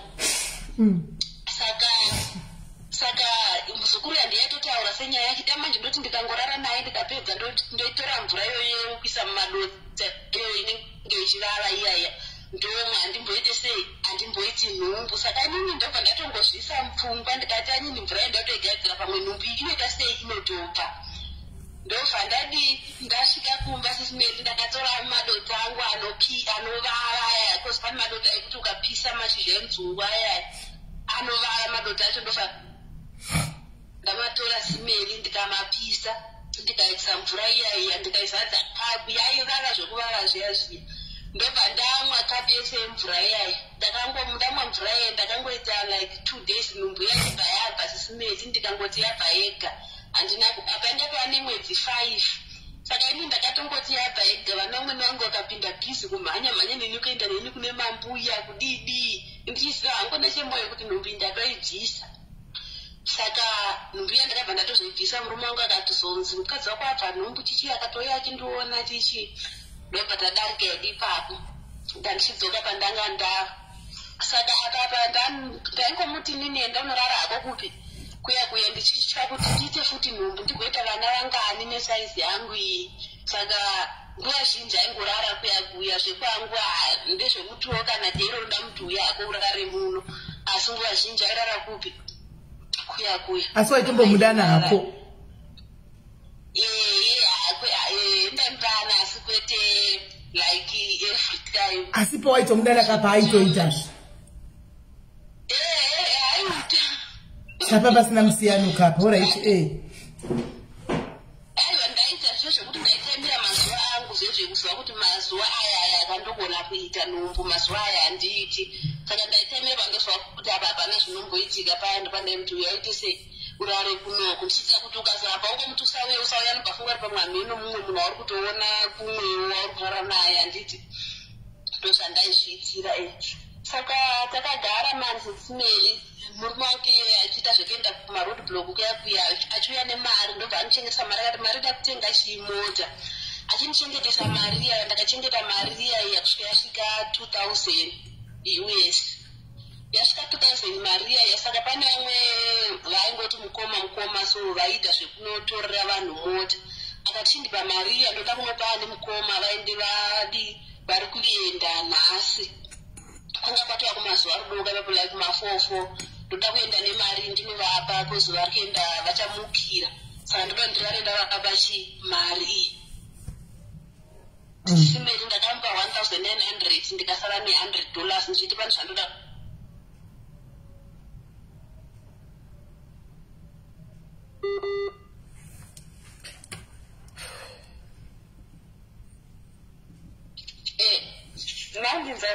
tukunzwa. Tukunzwa. Maria yashisimeli yakaenda ikanofurwa chibhotiki mushabhani chichivhurirwa uya mukadzi mazuro yashisimeli. Mari yanga ichinze kunotenga mota iyi. Inini ndiri murima handina kana chandiri kuziva. Maria yanga ikanofurwa chibhotiki chiya mukadzi yakutoita zvekutotengesa hembe yari ikoko kushabhani kwaigara ikoko. Saka tagara 2-3 weeks 4 weeks mwedzi 2 months kana kumota yacho nayo here inga mukoma vandavaona vakadzoka vano variva sikanzeye kuri kudiwa mari yejuti yechichi yangotaura zvakawanda kusvika tichavhunza svikandanati andaneta panapa nekubvunza nyaya iyayi ndodati aregeka ndichingozvinyarara apa mari inenge yakatoita sei yakatodyiwa ndokandanyarara ndobva tagara. Saka kana kubhadharira vana mari yechikoro chaiko anga asabhadhara apa vanga vakuenda kuchikoro vari 2 vana vangu vekutanga nechi2 vanga vakuenda kuchikoro vese. Mari yekubhadharira vana kuchikoro haachabhadhariri vana chikoro. Chikafu chaicho mumba haachatengi chikafu zvisimeli zvinhu zvatongooma apa zvekumaredbrook zviya zvakabva zvavharwa zvinhu zvatongooma menuma haachamboite zvinhu zvacho zvakaoma zvisimeli zvekuti pangasingambotauriki apa pamba vakadzi E3 vana E3 vanhu tawanda kudero tozoboti naiyewo tatova vanhu 7 apa pamba ndepekuloja rendi haachabhadhare apa ndingachimonyepa kuti rendi ndabhadhara kusine ndondo changu asingagari ipapo vaigara kwavo kwavaigara kune imwe imba yavo apa yaningachingoti ndabhadhara yasina kubhadhara. Takazongona takuunzirwa mapepa simeri aibva kukote ekuratidza kuti tiri kupiwa madhesi akati kuti tibhadhare mari iyoyo konayo mari wanga usingabhadhari uchiti waibhadhara akungozvinzvenga pasimeli adero tapiwa mapepa ayaya pakangoita mwedzi 1 pawatouya mumba kuzonyora zvinhu zvakanga tiinazvo mumba vakati mukasabhadhara mari iyoyo musi wakati tiri kuya tichizotora zvinhu zvakanyora apa ndandabva kutenga kitchen unit yangu sisimeli iri nyowani isina kana 2 months ndaitenga kitchen unit iyoyo. Ndobva auya vakanyora zvinhu zvakanyora vakati tichatora izvi tadero paya tabva tagara kuti titame pamba paya tiende mari yekuti tinotanga kubhadhara rendi kunguva chona haipo takatanga tingogarei tichangoona kuti zvichafamba sei. Tagara zviya vanhu vaya vachibva vazouya vekukoti vavaya ndobva vauya vakasvika tisimeri takatorerwa everything kusiya kwemubhedha chete zvinhu zvese zvakatorwa mumba kutsvairwa kudai zvekuti kusaramba muri mugraundi ungosirwa mubhedha nemapoto chete mawadropu makitchen unit matv mafiriji zvese magasi stovu zvese mastovu acho nemagetsi iwawo zvese zvikatorwa zvikaendwa nazvo zvikachinzi zvinhu izvi zvikaitwa auction musi wakati kana mukawana mari before day auction munouya muchizoretrieva zvinhu zvenyu mukatadza kuya kuzoretrieva zvinhu zvenyu kusvika musiwo wedheti iroro ranga rataurwa zvinhu zvenyu tiri kuita sei tiri kuzvitengesa.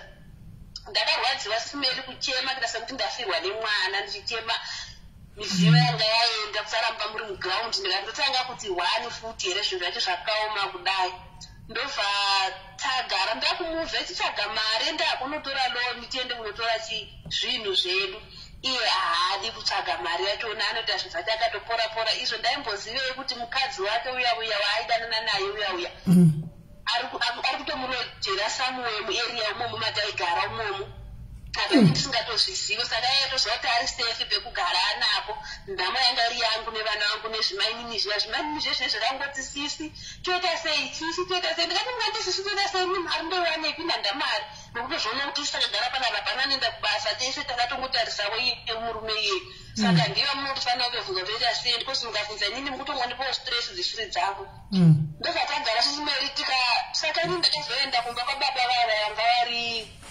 landlord vedu vaya ndasvika ndikanovatsanangurira nyaya mamiriro ayakaita ndipo vakazonditi nyaya yako ndoita sei ndinoinzwisisa iwewe chiita sei chienda pamba paya saka imba yangu patori imba hombe maloja mazhinji vapanga singatobhadhare rent saka vakatotorerwa zvinhu vakava vamwe vakabva vabuda vakatiisa vakapera ndobva vatonditi chiita sei chienda unotora rumu 1 yaunogara nevana vako asi murume wako ngaabve ipapapa apa pamanzi nemurume atisati arambana kuti ndichimuudza kuti iwewe hanziibva nevamwe vakadzi vako inini ndisaro unobva wanzi manyanya kuwirirana papi nani nalengozi vekuti vanoti inini nevamwe vakadzi ndibve iwewe usare manyanya kuwirirana papi saka inini handina kumbochitaura ndikangosvika ndikazvigarira mumba mangu mandandagara ndichigara mie ndikandongozvigarira munomu iye ulendoti paanozouya achangoya akavaona vari panapacha vadzinga ndiwo tikazvigarira zvinhu zvedu zviya zvakasvika pakuauctioniwa sesimeli zvikatengesewa tikatoziva kuti zviya zvinhu zvedu zvatopera zvatengesewa mari yacho ikanzi yaramba kukwana kubhadhara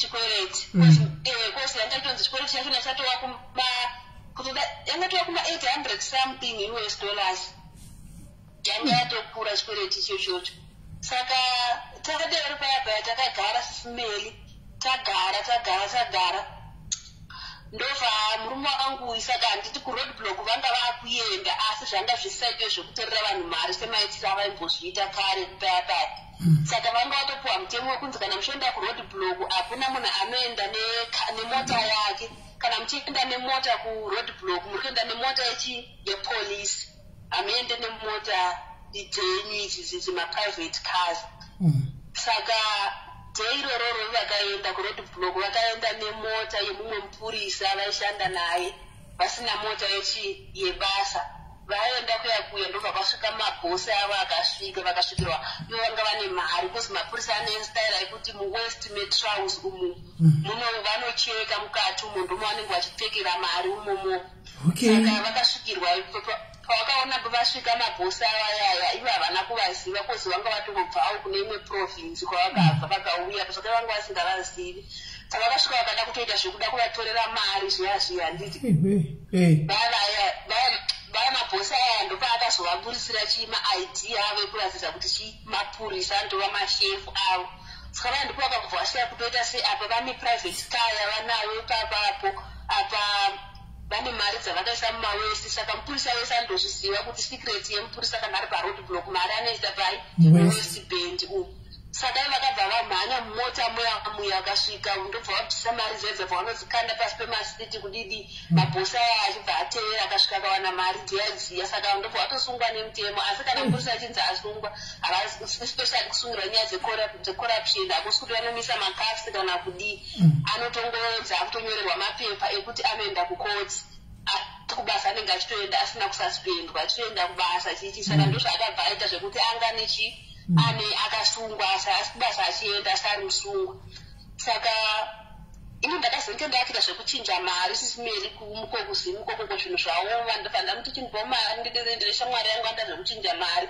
ndite sei nditi hangu izvozvo ndione kudi zvinobatsirawo pano pamba kozi handikona mari yako kuti haisi kukwana chichisa nditira zvekuchinja mari zviyazviya iye aine nyaya yake uya yanga anayo yaida kuenda kukoti nyaya yake yaifanira kuenda kukoti muna April musi wa25 April saka akabva ndichengetesa mari saka pane lawyer raifanira kubhadhara lawyer iroro raifanira kubva kuHarare richiuya kukoti kunzvimbo kwataigara kuya richiuya kuzovamiririra mukoti apa vakasungwa vari 5 saka lawyer riye raiuya riri 1 richiuya kuzorepresenta vese saka lawyer riye ndobva rachaja kuti pamunhu ndoda $400 pamunhu kuva kuti vese vari 5 vaibvisa ma400 saka iye ndobva saka inini ndanda kungopretenda sekuti zvinhu zvese zviri right nenyaya yekuti ndainatsoplana kuti ndoita sei kuti ndibve panapa ndakambofunga kuda kutiza sesimeli saka ndakazorwadzwa ndikatiza ndikasiya vana vangu panapa vana vangu vanosara vakaita sei saka vana vandirwadza sesimeli nenyaya yekuti murume yanga akurova zvezvekuti nyaya ndambotaura kuti taigara tingorohwa payapa saka ini ndakazoti rimwe dheri ndikamuti ainakauya akandirova kanhasi saka nyaya takatonetsana pafoni ndiri kumashopusi kwandaita zvekuchinja mari kuyakuya saka ndaitoziva kuti ndikasvika kumba ndikutosvika nyaya ikai ndichatoiroverwa manheru saka iye ndakumba payapaya ndakasvika ini ndichitotaura nyaya nanamaini ndikati nhasi akangondibata kuti andaundivowana nhasi ndiri kutomudzosera saka time yedu mningi ndakuita ichitisiya pane munhu atoda kunosapota tisese madiaries nhasi kuma9:30 saka ngatitange wakazobva sei uchipinda muessay ukazobva heko kuti wakadini. Alright. Saka ipapo nini patakazorwana tikadzoserana paya pandakazomudzosera papa akabva azondikuvadza zvekuti ndakabva ndatisa ndikaenda mapurisa ndikazonzi ende kuchipatara munoona dhokta ndobva ndaenda papa ndikati ndoda kuti asungwe. Saka mapurisa angomuvharira nyaya dzake kuti asasungwe ndobva tagara. Saka inibva ndati ndoita sei rega ndipretend as if everything is right then ndobatanidza mari yangu ande ndichichinja mari keke ndichiviga imwe pasaidi ndichiviga pasaidi kusvika mari yangu yakwana yekuenda kupi yekuenda South Africa. Saka ndadaro passport ndandagara ndinayo ndakatora passport yangu na2016. Saka ndichidero paya ndakabatanidza mari yangu baita 2000 ndandakavigisa kushamwari yangu. Ndavigisa mari yayo kushamwari yangu takazoti iye akuenda kukoti kwake musa 25 April akabva andichengetesa mari ya 400 yaifanira kubhadhara lawyer achiti ndichengetewo mari iyi ndozoishandisa kozi andakuona kuti ndandakubheheva zviri right ndichiratidza kuti handisisina problem naye. Mari yandifa ndaichengeta SIS MELLY ndakanatsomutamira ndichiziva kuti either musi wa24 achanditi chindipa mari handiti. Musi wa22 April SIS MELLY akanatsomuka ndikadzisa mvura yangu ndikamupa mvura yekugesa akagesa ndikamubikira akadya akabuda akaenda kubasa. Achimbobuda achienda SIS MELLY ndakapfeka hembe dzevana vangu dzese ndobva ndahaya mota kubva kwataigara kuenda kumasvingo mutauni. Ndahaya mota ndaenda kutauni ndikasvika ndikakwira ndikaenda kwaHarare ndikadzima foni yangu. Vana mai vai vakatambisa toendawo tozosvika panapa tikarohwa. Vana mai vai ndikavaenda kwapa $100 vari 2 imwe ndatora 300 ndobva ivo vaenda kuShabhani kwanga kune hanzvadzi dzavo. Inini ndobva ndatokwira ndikatoenda nevana vangu SIS MELLY ndikasvika kwaHarare. Ndobva ndakasvika kwaHarare kunze kwakutonoidza ndikakwidza vana vangu vakaenda kumusha makuseni ndikaenda kumba kwana bhudhi vake ndikanovaudza kuti ndonyaya iripo nyaya ndaigara ndichikudza kuti tiri kunetsana so inini ndakuita sei ndakuenda kumba kwedu zvikachibva chiendai kumusha muno vakatanga ndimirira sekuru vagouya tigogadzirisa nyaya yenyu chichi ndikati aiwa ina ndakuya kuzogadziriswa ndauya kunokudzai kuti ndakuenda zvekugadziriswa nguva yekugadziriswa yakaita sei yakatodarika apa nguva yakunooneka chete kuti ndakuenda kumba kwedu. Ndobva ati alright. Saka moita sei munotanga kuenda kumusha munodzana mama ndikati mari yekuenda kumusha yacho handina. Ndobva andipa mari vakati mari yekukwira kuenda kumusha. Ndobva ndaenda kumusha ndikasvika ndikaenda kumba kwana mwana wangu ndikaudza kuti ndakuenda kupi kumba kwedu nenyaya yakadai. Vamwe mwana wangu vakachema kuti hanzi makuenda nevana kuti ndichisiya vana ndikati handina mwana andosiya vana vakapedza kare kumba kwedu. Saka ndadero ndakabva ndasiya vana kupi kuna mama wangu. Vana mwana wangu ndikaoneka ndikaudza kuti ndakuenda. Ndasiya vana kuna mama ndikandauza ndikati mama ndakuenda kupi South Africa. Vakanditi alright chichi ndobva ndatobva kumba zvakanaka kuna mama wangu ndobva ndadzoka kuya mari yangu ndandakaisiya kushamwari yangu kakwataigara uko. Ndobva ndadzoka kushamwari yangu ndikasvika ndikatora mari yangu shamwari yangu akandiperekedza ndikatomuti ndiperekedze ndogona kusangana naye murume uya umwe akazondiharasa kana akanditadzisa kuenda. Shamwari yangu akandiperekedza iye ndiyaitoita zvekuti tichifamba anenge achitarisa kuona kuti haasi muarea here murume uya yakuitira kuti asazondiona. Akandiperekedza ndikakwira ndikauya kuno. Ndasvika kunoku ndakasvika ndakaya ndisina kana hama iri kuno SIS MELLY izvezvo kungoti munhu andakashaya mari yangu ndakatonditaurirawo nemumwe munhu ndokumbawo friend yangu azosvikira ukoko chichi. Ndikasvika ndikagara nemusikana wandakagara naye uyawe akazototi kubasa kwake kwaishandawo ndobva ndatonzi kuri kudiwa wanhu ndikaenda ndikanoshanda ikoko. Ndashanda ndakazobva ipapo kuya kambomiswa futi ndobva ndatsvaga basa pane imwe car wash. So ndasvika basa pacar wash paya ndopandakasangana nababa pandoshanda izvezvi pandogara panapo. Lavabhulu yako iyi. Saka ndasangana nawo baba vakasvika ndichitogesa mota yandaitogesa ndobva watonditi kushandire pazuva panopisa kudai ndikatoti tsvaga mari tichi ndobva tonditi unoda mari pamwedzi. Saka ndobva ndatongoti zvekutongotaurawo zvekuti inyaya isina kwairi kuenda mara tongoti 5,000. Saka chinzoora tichitora namba dzangu. Kana watora namba dzangu uzotaura nini ndona ndingakwanire basa iri. Tikati alright. Saka ini pakawa pandashanda zvanga zviri nani mari yandaiwana panguvayo zvanga zviri nani. Asi pakazonge watanga kunaya manje zvakabva zvati akakukawa chibuya kuya akusisina mari. Ndikandikasitarisika namba dzapapaya ndandakatongoziva anodzitengera ndipandakasangotaura nawo ndakachiti handini munhu makamupa nhamba yenyu panzvimbo yakadai so muzimba vachinzi asi vangu vatosvika havasi muzimbabwe musouth african havasi muzimbabwe na havasi musouth african asi ndikataura kuti ndevekupi manje vanhu vandogara navo kosi panapa togara navanhu vekumusha vegaega vanobva vazoziva kuti ndinani saka handisi kutaura kuti baba vanobvepi asi havasi vemunoma havasi vekuzimbabwe malawi chete handi havasi vekumalawi sisi havasi vekumalawi vanotobva kunyika yayo vanobva iri kudhuze nekunigeria iri next nenigeria asi musiri muno nana Ghana correct Congo saka tadero ndofa tagara baba vanobva vatonditi nokwanisa here kuzondiwachira nekuklina mba ndikati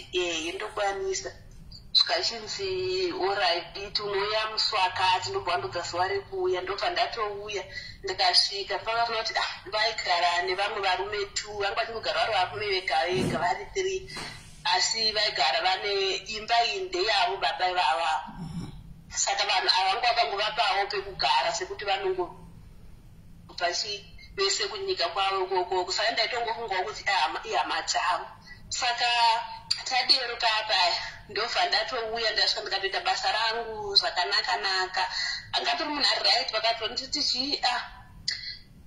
vakandiudza basa rekuita vakanditi unongoklina kubedroom kwangu chete neuku nebathroom mangu kumwe kwese uku unosiya tinoita tega nechine vanhu vandogara navo ndikati washini saka inini ndanisati ndamboishandira munhu wekuti ushandira munhu pandipandoshiya musika unoti munhu anokubva une washeni yemandu yake yemukati zvese washeni yachiona zvese unowacha ndobva ndawacha asi mumba mavo hapana zvavaimbonditi izvi apa usabate hapana zvese zvanga zvingori free asi mumba mavo muyamiya manje manga mune zvibhodhoro zvemvura sisimeli zvigubhu zvemvura zvanga zviri pakona vakanditi usabate zvigubhu izvi even nemistake usabate zvigubhu izvozvozvo nezvinhu zvekurwavaro zvemaroman catholic zvezve marosari zvakangowanda zvinhu zvemaroma ndo zvanga zvirimo mumawindo pakangowanda even pamaheadboard zvingorimo saka kubva 2019 muna December ndichivashandira baba ivavavo 2019 pakazitangawo corona paya handanga ndisauyi asi vaitongoti panopera mwedzi vaitonditumira mari kana 1000 nonditi bhadhara renti kutengewo chikafu kosi renti yangu daibhadhara 600 vachidero kanawo dai pari pakati pemwedzi vachingoziva kuti zvinhu zvakangooma vaingonditumirawo mari zvekungototengawo chikafu tichidero kusvikawo korona payanga yapitawo sekuti yave nani paya tisati tapinda muwinda ndipo vakazoti chimbouya futi umbondiwachira kosi vachiri pane munhu andakamboti auya ndiwachire asi haana kuklina zvakanaka mba mangu yakuti seumboenda ndikauya ndikamboklina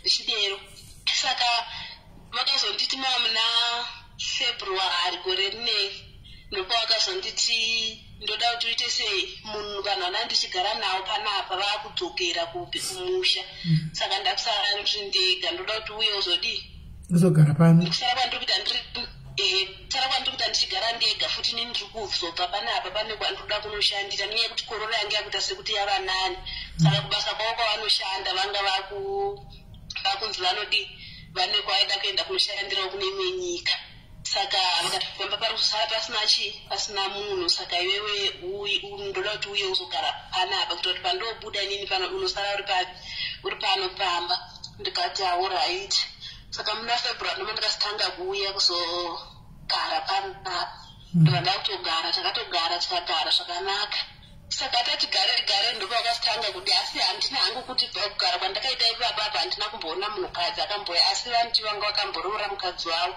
vanga vakatochata naye vakatisa mwana 1 vakazosiyana nemukadzi iyeye zvekuti vakatodifosa saka vasiyana nemukadzi uyoyoyo nyaya dzachona hadzisati natsopera hadzo dzichirimo mumakoti mungoziva divorce kuti inotora nguva hombe kuti izonzi yapera chaiko saka ndipo vakasitangawo kuti ndokuda saka imini mangoonawo sometimes unenge usina choice dzimwe nguva unozongopedzera give in pane zvimwe zvinhu chero asi kuti munhu wacho mukuru asi yokuti age yangu handiditi asi pakuti kundichengeta ari kundichengeta ndiye zvese chikafu ndiye unotenga mari kutumira vana vangu ndinotumira ana vakure vangani mari kutumira vana iye murume wacho murume ane 52 29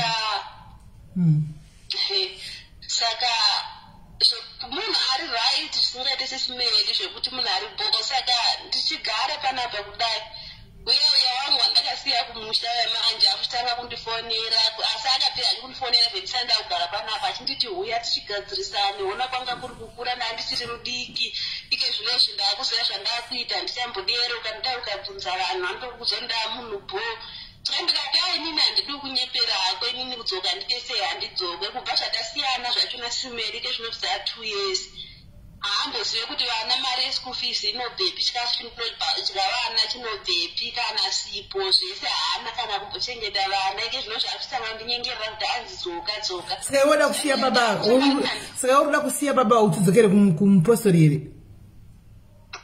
inini handisi kuda sisimedi kudzokera kwaari handisi kuda zvatose kudzokera kwaari kozika iye izvezvi ndudze kuti 2 years dzidzi dzaambozive kuti vana vanodyei kana chii hachengeti vana uzoti inini angazodai nini here vana vake asingavadi asingavachengeti saka ndinoti ndidzokere kwaari kaasitomboita saka iwo wakatasa baba vari nani ava 59 ava pane muchirume chako ichi kana takatarisa pasapoti kasisimeli kozi munhu anoshanda simeli vanhu anotambira ma60 70,000 saka iwe unopuwa mari pa 70,000 apa inini mari anondipa yekunditi yekunditi pocket money yangu anondipa 2,000 asi zvinhu zvese zvandendichida kutenga ndongotora kadhiraundi randendinaro nandongonotenga naro saka mari ndekuti aunayo zvandendichitoda hangu wokuita zvandoda nayo asi zvekuti zvese zvinhu zvandeida kutenga ndechingoshandisa chii kana ndichida kutumira mari zvezvi vanongondisichenda unotora uda kutumira mari totarisa pamari yesiti mari wonditi chenda unodhurwa mari iyoyo utumire asi muchigara pamumba pamwe chete ivo vana vata murumu yavo iwe unota murumu yako munozomukirana usiku muchigara muri tu yenyu ivo vanogara mumba mavo ndine murumu mangu vane murumu mavo kachidada kuti even maskati kozi kushanda mazuva ano vanongoshandira pamba even wakada kuitawo ari maskati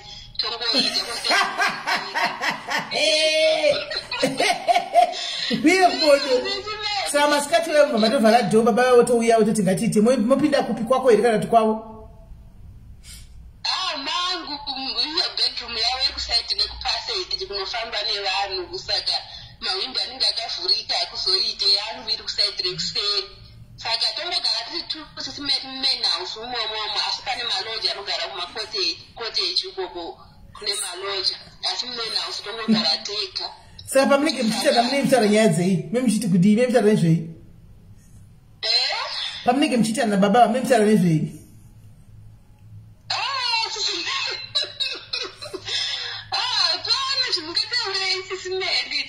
asi kana takangogarawo hedu saka apa pavanoto ndisi ndoda toenda kuchikoro saka pandoda kutoenda kumusha sisimeri ndinotora certificate rangu vandoto ndidzokere kuchikoro ndiende kuchikoro kozi munhu uyo anotoona kuti munhu atori supportive kwete zvekuti munhu tani angori after kurara newe chete sisimeri saka kana muchinhu uchivadaidzaiwo unoti kudi bosi here kana kuti baby handivadaidze kuti baby unoti kudi handivadaidze kuti bosi ndongovadaidza kuvati vanhu vanobva vatoziva sisimeri unovadaidza nezita ravo like title yebasa ravo infact like alright like yose kana ari professor ungotoprofessor kana ari doctor ungotodoctor saka uchibika kana varipo pasi paya paya vanenge vachitomboya chirova magara kuti pa voinda zvavo vodzoka kuti pa kubika sisimeli tinotobika tese dzimwe nguva kana vasiri kuti havarisi kuita tatinobika tese tasingaite kusuka maplate asi kana kuri kubika vanotondibatsira sometimes kuti nini chikafu dzinonguva chikafu chedu chatodya isusuka nechavo chavanodya ivo zvimwe zvinosiyana saka vanotouya dzinonguva chindibatsira kubika dzimwe nguva asisimeti vanozoda zvekungotiyamira kuti uri mukicheni uchibika wotouya wosvika wada zvekutoitana mukicheni imomo muchikafu imomo motongoitwei ndozvavanoita asi kuva munhu ari right smelly kamunhu ari right zvekuti pakasaita hazvo zvimwe zvinozondikanganisa hazvowo murodzi ndingatoenda kuchikoro sismeti ndikato kozi chikoro hangu ndakaperera paform 4 saka ndoda kuti ndiite matric ndiko ndakuenda kuuniversity saka ndikatoramba ndiri panapa simerika unotoona kuti zvinhu izvozvo ndotozviita zvese ndikatozvipedza kozi munhu wekuti anotongokurudzira kuti munhu ngaende kuchikoro eji yako uchitori mwana mudika usati wakura munhu ngaende kuchikoro ndozvavanenge vachitongo ndonyaya zhingu dzatototaura nguva zhinji idzodzo. Saka uchiri kupiwa here mari yako yesalari? Mari vanondipa yesalari wozopiwa 2000 pocket money. Okay, saka pamunoshandisa makondomu apa ndipo wakuchinyepera pavanouya mukicheni papa vachinyangira uchibika papa vachingoti fe vanenge vakatoripfeka sisimairi inzwai zvavanoita baba ava handizive kana kuri kuti ivo vanorwara inini status yangu ka handina chirwere handiti saka ivo kana kuri kuti ivo vanorwara kuda pamwe vanotya kuti inini kuti pamwe vanotya kuti vandipe chirwere asi mumba mavo pamubedroom mavo hapana pandisingabate sisimeri hapana pandinoti apa handisati ndambokabata mesa handisati ndambosangana nemapirisi iwawo plus inini tisati tatombotanga kuita pakatanga kutaura zvekuti vanoda zvekuita zvekudanana neni zvekuvata neni vakanditi vakanipa mari vakanditi ndiende kwadhokta ndinotestwa zvirwere zvese zvepabonde chii zvese ndikaenda ndikanotestwa ndikaonekwa ndisina chandandinacho ivowo vakaendawo vakanotesta zvekuti kuenda tese edu hatina kuenda tese edu ivo vakazviendera pavo asi nguva zhinji dzimwe nguva vanomboenda kumadoctors vachienda vachinotariswa zvimwe zvavanenge vachinotariswawo but nai munina don't you think kuti baba vasinzi vari vechirudzi and the fact that wataura kuti uri kugara mupamba pamwe chete asi uri kugara murumu mako ivo vanogara murumu mavo handika kana vachida chete kuitwa kukuita iwe ndopavanouya kurumu kwako voita haufungi kuti baba vane mukadzi kumusha? havana mukadzi kozi pane vaningi navavo vanotombouya panapa mukadzi wavo vakatondiratidza zvese ndakatozviona vakati ndi mukadzi wangu uyu kozi vane umwe mwana wavo anotogara muno muSouth Africa asi anogara kuCape Town mwana wavo iyeye akatombouya panapa vakatotaura kuti mukadzi wangu andandinaye kozi vane vana 3 asi vane mamai akasiyana vari 3 saka aiva ndoti mukadzi wangu andani ndakachata naye ndakanetsana naye ndikuti kasiyana nenyaya yemwana uyu anogara kuCape Town kuti mukadzi uyu anga asingade mwana uyu aimuratidza kusvika panopamba saka zvekuti vane mukadzi ipapo sisimeri handione sekudaro kozi nyaya dzavo dzedivorce nemukadzi uwoyo hadzisati dzatopera. aiwa kavanogona unozati unozati kana mane mukadzi wekumusha muno manogona kuya muno muita muchato here hazvibudika musystem yemuno because ndezvemuno muSouth Africa ndezvechi ndangobvunzira hangu kuti panyaya yekuti chete maybe kana muchidanana sekudaro nemachengetero vanokuita chikupa card and everything why having your own room vachigara kuroom kwavo kana voda ndipo voya kwauri pangonditi hapana yezondijekera ipapa because ingadei vachiti haona kana togara ndega handiti saka takuchigara tise semurume nemukadzi takuga tizochigara semurume nemukadzi muchitoita zvese semurume nemukadzi sekuti muri kutongoita zvinhu zvechirume nechikadzi but muri kuita pavanohwa kuti ivo vari kuda handitoona saka I'm just wondering kuti zvichazodini zvinozodii kumberi uko nokuti vakuti vachinge pavafungira ivo voya kwauri vokuita vokurura bhurugwa vokuita kana zvichazoita sei munhu zvozoguma nekuita sei?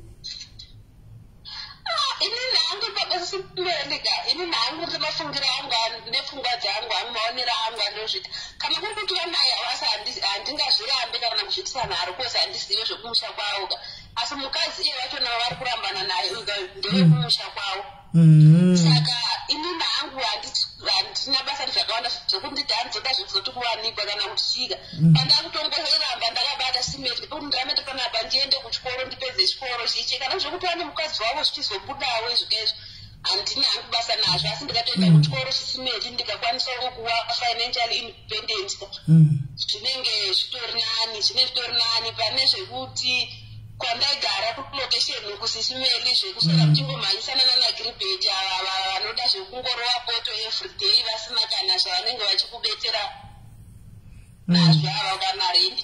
Taona manyana mcomment section kwanzi who said kuti people should sleep in the same bedroom. He said teacher streamer old school show recall. Makuru redu tozoti kana muri murume nemukadzi munofanira kutorara mise bedroom chete. Izvo kuti kwa nokuti kwa izvo zvachinja. Kwa ichi murume ngachimbonovata avata kana ndoda ndomudana totozviwa nemi ma 2000. Isu zvedu chikura takatoudzwa kuti pane murume ndo paunotove patakaudzwa izvo takatatofunzawo. Vamwe vanoita izvozvo SIS MELLY zvekungoto munhu anoda privacy ya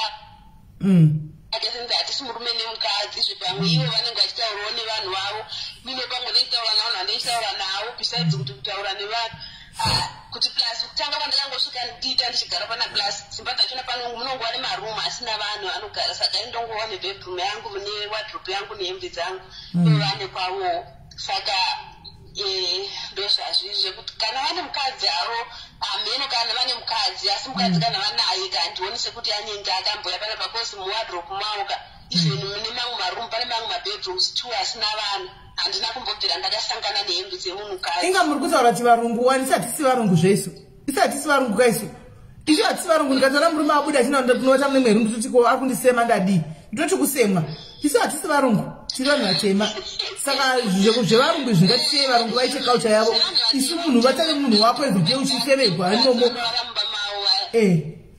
uchifemegwa mugodi pati sezvo muri kuti times have changed aiwa ndofunga ndo pacho ipapapo kuti seda hatizozivi kuti ndozvikuitika mazuva ano techingoti kuda vanhu vanofanira kuvata vose watiwoziviwo asi mukutodzidzisawo kuti zvave normal mazuva ano kuti baba vovata muspeya mai vovatawo kubedroom uko kana mudana movadedza kuti uyai pano vouya vodai patisi kuzva kwandotaini baba vekwangu ukavhera kati vana baba vedu varume vedu ukavhera wangobuda uchienda kurumu uchiti kwai hachadi ndozokunane kana ndoda inoita nyaya chai yekuti unotogarisirwa pasina vatete saka ina handitoziviwo sasi tikudzidzawo totodzidzawo vamwe vanodero zvavo asi kuti yangu nyaya iri different pakuti hatisi murume nemukadzi hatina kuorana ndezvekungotiwo tongoitawo handiti because ivo vanoti nini ndine like girlfriend yandinayo asi munhu uyu haagari kunoku munhu anogara kuGermany saka ndemunhu vakatondiratidza navachitongotaurawo naye pafoni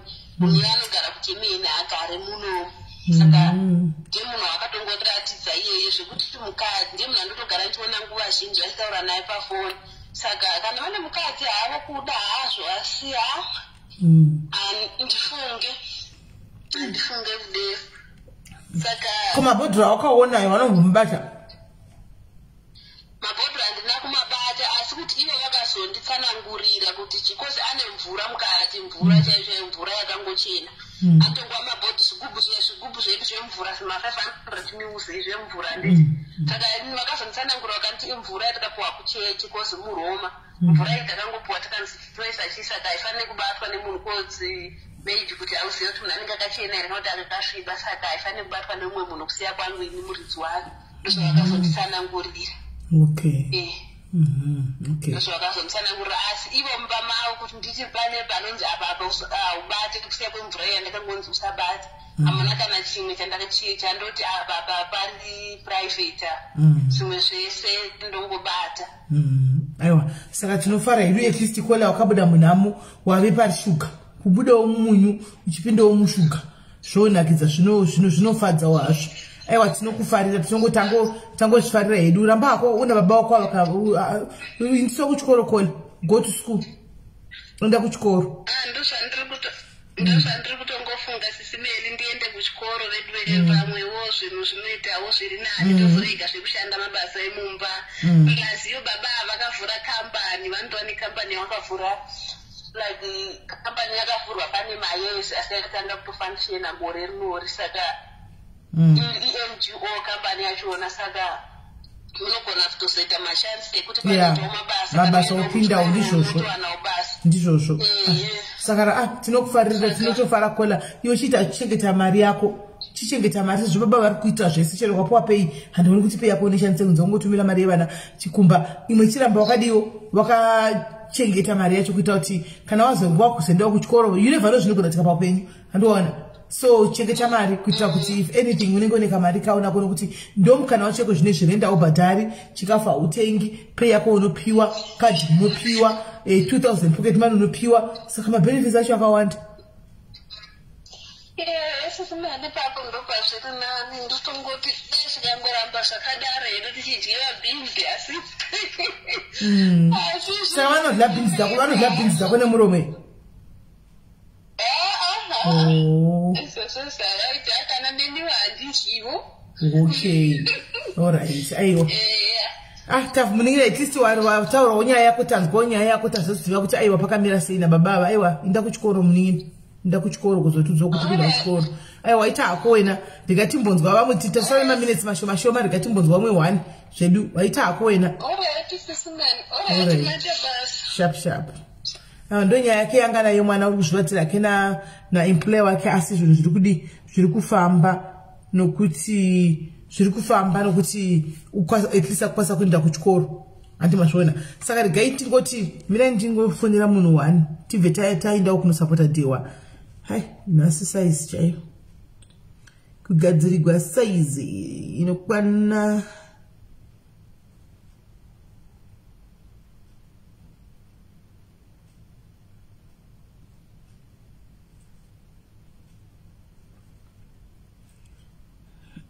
aripiwo musikana wayo let's see the lady mamessage zvatuwandisa 2 minutes dzindagarapo panapa message yesakadai so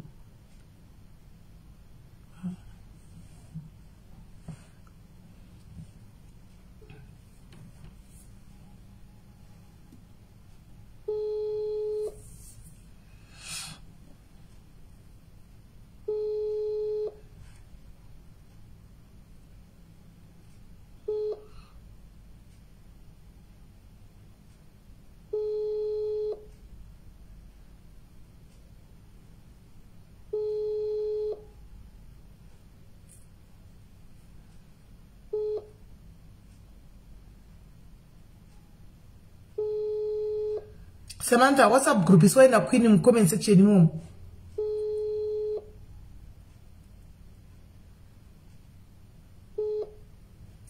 Kola cho sabati phone. Kana swati pinda mbasa I diaspora. Alright and then right getting got what is 30 minutes. Getting what cost 25 minutes. Hands man kunosapota mukoma dewa. Vamugabe vanenge vari kwa mukoma dewa. Saka toda kunonzwa kuti kufamba kuchinzi kudi anyway maybe rikaendingoti time chepa yava ichaiti 21:00 pasarwa 25 minutes hamona rikaitirega kuti tiunze munhu vanhu vafone kana kuti tiunze chi rikaitimbonzo kuti mbonzwa mafungire enyu kune vanoda kufona panyaya yava mugabe nayo muneona sei nyaya iyi is this correct yekunzi vamugabe vanzi vanongomiswa vanomiswa kungonzi kwai ngavarege kuita zvemashozi zvapusa dzimba but fair guys zviri kupusa dzimba here zvinizvi nokuti munenge usina kugara wapusa yamba yako wega here pakutora munhu wochengetesa murume mwana anenge asiri wako unenge usina kupusa imba yacho wega here unenge uchinozodii because besides kuti vamugabe vaita DNA anditi panogona kuzongoti one day chishona chedu chirikoka mwana anotaka kurwara mai mwana kwarwara konzi ropa rababa ruwanikwa tichinzi harisi kupindirana hamene makesi akadaro munombomanzwa guys munombomanzwa makesi akadaro saka ndoda kungobvunza wangu kuti vari kuputsa dzimba here apa kati vari kugadzirisa nyika asipewo link yekwadewa guys vane link isaiwo link yekwadewa tipina apa vanhu vaone vane link ngatisaiwo link yekwamukomadewa vanhu vaone rinonzi DD School of Thoughts DDC School of Thoughts but guys chimwe chimundinesa ininika vamugabe vagara vachingovepa vachita DNA kwasei zvisina kuita noise pavanga vari kwatiuta pavanga vachitobuda pamhepo vari kwatitetiuta kusei zvisina kuita noise naimi sei zvazoita noise nhasi it's just a question kungoda kuziva wangu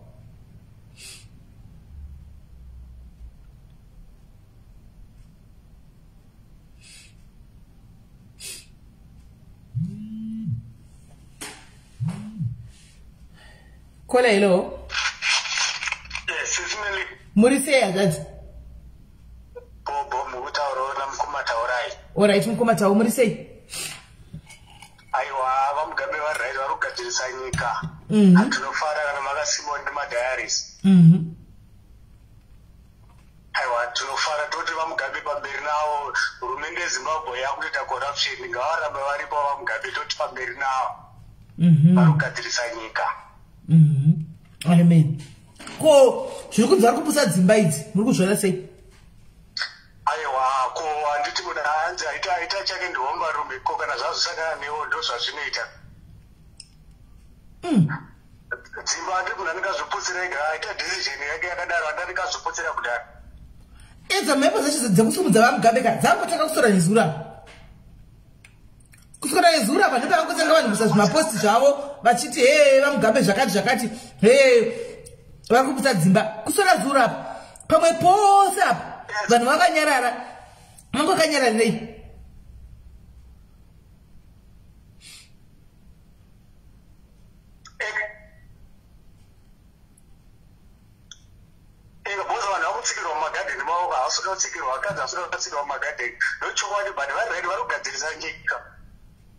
Don't you think there is something behind? There's something that we are not aware of that is happening. Hamus kuzvifunga.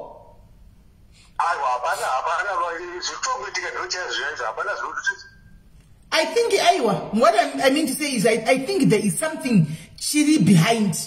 Chisiri kusikama nesive povo. But maybe chiri kusikama mirai and that's mumbonzisa funga dzenyi papa. Chiri kusikama nevamwe vanhu vakuru. Ani muri kunzwa? Vanogona vamugabe vakatsika mugadheni nemumwe munhu mukuru. Panyaya dzekuburisa vana vaidzi. Kana kuti handizivi but hazvisi normal. Truly speaking, because Vamugabe has been here for years. Hakuna munhu akamboita noise. 2 days dzafura idzi. Kwakuti vakumudza vanobva vanopisa dzimba. Amen.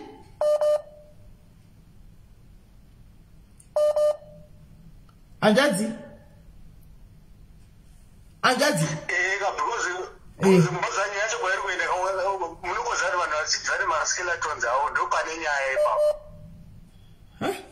Right, Anjadzi. Thank you very much. The guy Alright, sister. Alright. Hanzina Ramai, not really. Ramai, there is no way you can tell us that there is something that is happening behind. But I strongly believe that something is happening. Really. Hello, Kola. Hello, Murisei, SIS MELLY. Did you write to Murisei? I didn't write. I was not telling. I thought my diaries. Ndinotenda kuti Vamugabe pamberi navo vari kugadzirisa nyika nokuti hapana uroyi unopinda ipapo kuchengetesa murume mwana asiri wake saka Vamugabe pamberi navo ndomashoko angu yandafara kutaura nezi. Thank you very much Kola. Mune munhu arikufurutira pfungwa dzake handitika mune munhu arikufurutira pfungwa dzake ndira kungonzwawo kuti why today zvabuda navamutarisi paHarare apa zvakati munhu akasimudza mhepo dzese ndivamutarisi paHarare apa tinashe mutarisi ndiyakanyora post iyoyi achidai handika vari paground kuHarare all of a sudden handika pakubuda nevamwe vanhu hameno zvisingabudiki hameno guys aina 100% Vamugabe. Kola halo Kola hello. Yes. SIS MELLY. Musha Murisei. Ndiri kuziva episode yaka-expose general vai vakanhumburisa musikana wavo webasa vakanokakuneka mukomana indiri kufunga kuti nyaya ndokwairi kubva. Handina kuiona hangu handiizivi. Hamuna kuiona iyoyo? Pane ainzi general ikazobatwana nashepard Yuda zvichinzi general akangouraya kamukomana aka ikatobatwa nahopo chimwono nani pane episode iyoyo yemusikana webasa aka mukuru wegeneral so angaposa kuti mwana mudika anopiwe iye mukomana aishandira futi general iye musikana achiziva ake kuti nhumbu ndeyageneral. Handiziva ndamboiona hangu izvo handiziva hangu apa handina kuona. Hamuna kuiona? Handina kuiona. Ini ndokwandiri kufunga kuti ndokuri kubva nyaya. Akubatirwa nemasoja ese aya nekuti yakatombotsviridza. But even though why today? Kana yakatika rini nyaya yamutaura iyi? Because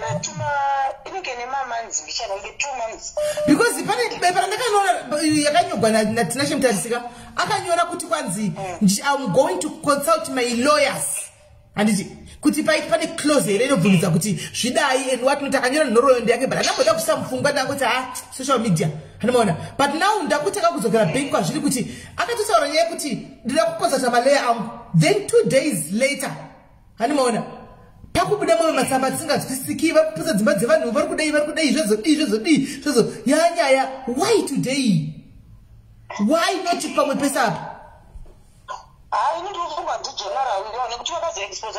no indikutaura zvandiri zvandakaona zvakaitika pamhepo inini ndikutaura mazita andikutaura inini zvakaitika pafacebook munhu wese achiona hazvisi kunzi isecret kana kuti chii zvinhu zvakatoiswa papapa zvakatotenderera all over hazvina kunyogwa neni zvakanyogwa nevaridzi handika saka it's true indakatoona vatinashe mutarisi vakatonyora comment yavo yavakatonyora vakatotaura nyaya yemali vakaisa post yavo ikatorwa ikatenderera everywhere kunana mvenge iriko kunana Instagram iriko post aisoiti but takangoti aiwa ipost yekuti nguva ifambe but now ndakufunga kuti 2 days later kwakuitika izvi so aisinyaya yekuti ndakanyora inini kana ndakanoinvestigata itoripo chero mukaenda kupeji ripi group ripi zvizere zviriko zvizere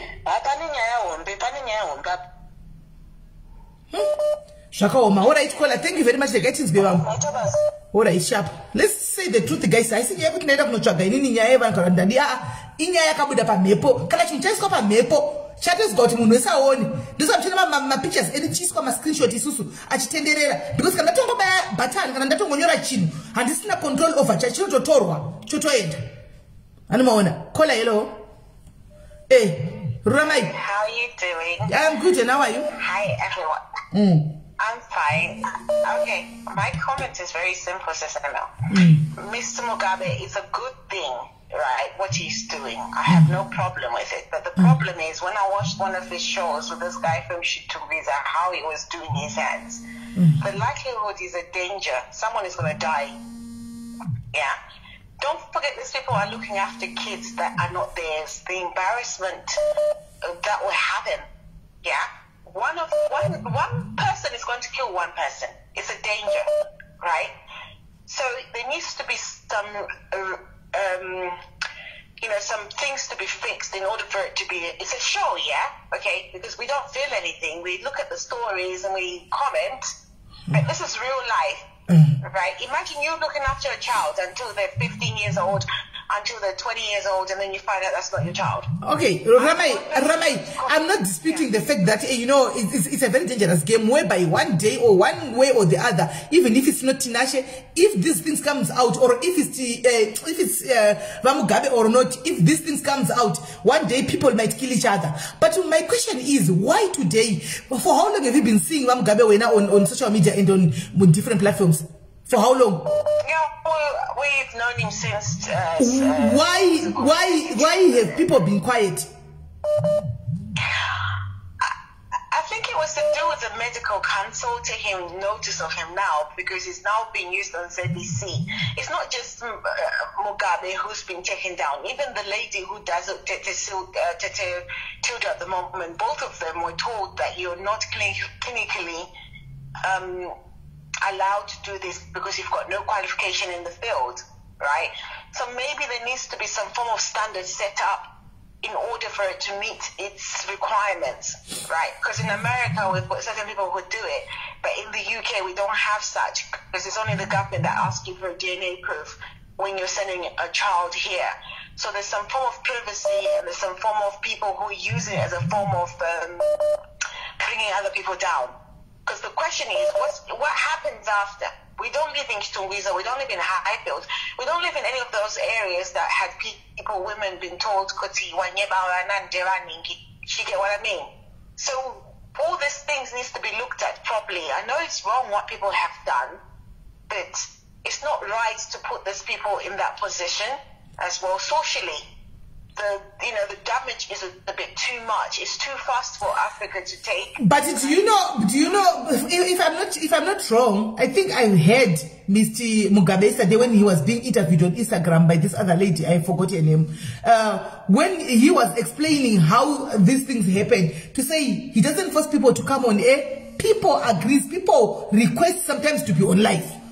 He doesn't force people to say, come on live. He's got so many stories that he's dealing with behind the back. Just like Isusupano Ramai. We don't force somebody to bring your story to the live. And somebody volunteers. No, I want to say my story. Kuvan. I don't know. Yeah, but it's the ramifications. It's the ramifications of why they're doing that. It's only going to take a couple of times when someone's done that. We don't know the capability of some of these men, because some of them sound a bit psychotic. You know, if you listen to the stories and then you look at the background why they're doing it, one will be told this is your kids, but he'll still insist this is not my child. You know? So when you look at it, is there enough knowledge? Is there enough therapy? Is there enough counseling done to these people before they prepare them? What's this, that our afterlife? Although I've only seen a few people who come back and talk about their experience, but some of it is shocking. Yeah. Some of it is a bit of manipulation. Some of it is narcissistic man, because Africa, don't forget, we're dominantly a patriarchal nation. This is culturally beyond our cultural understanding. Yeah? Many people have been doing it for years, getting away with it. So now it's out in the open.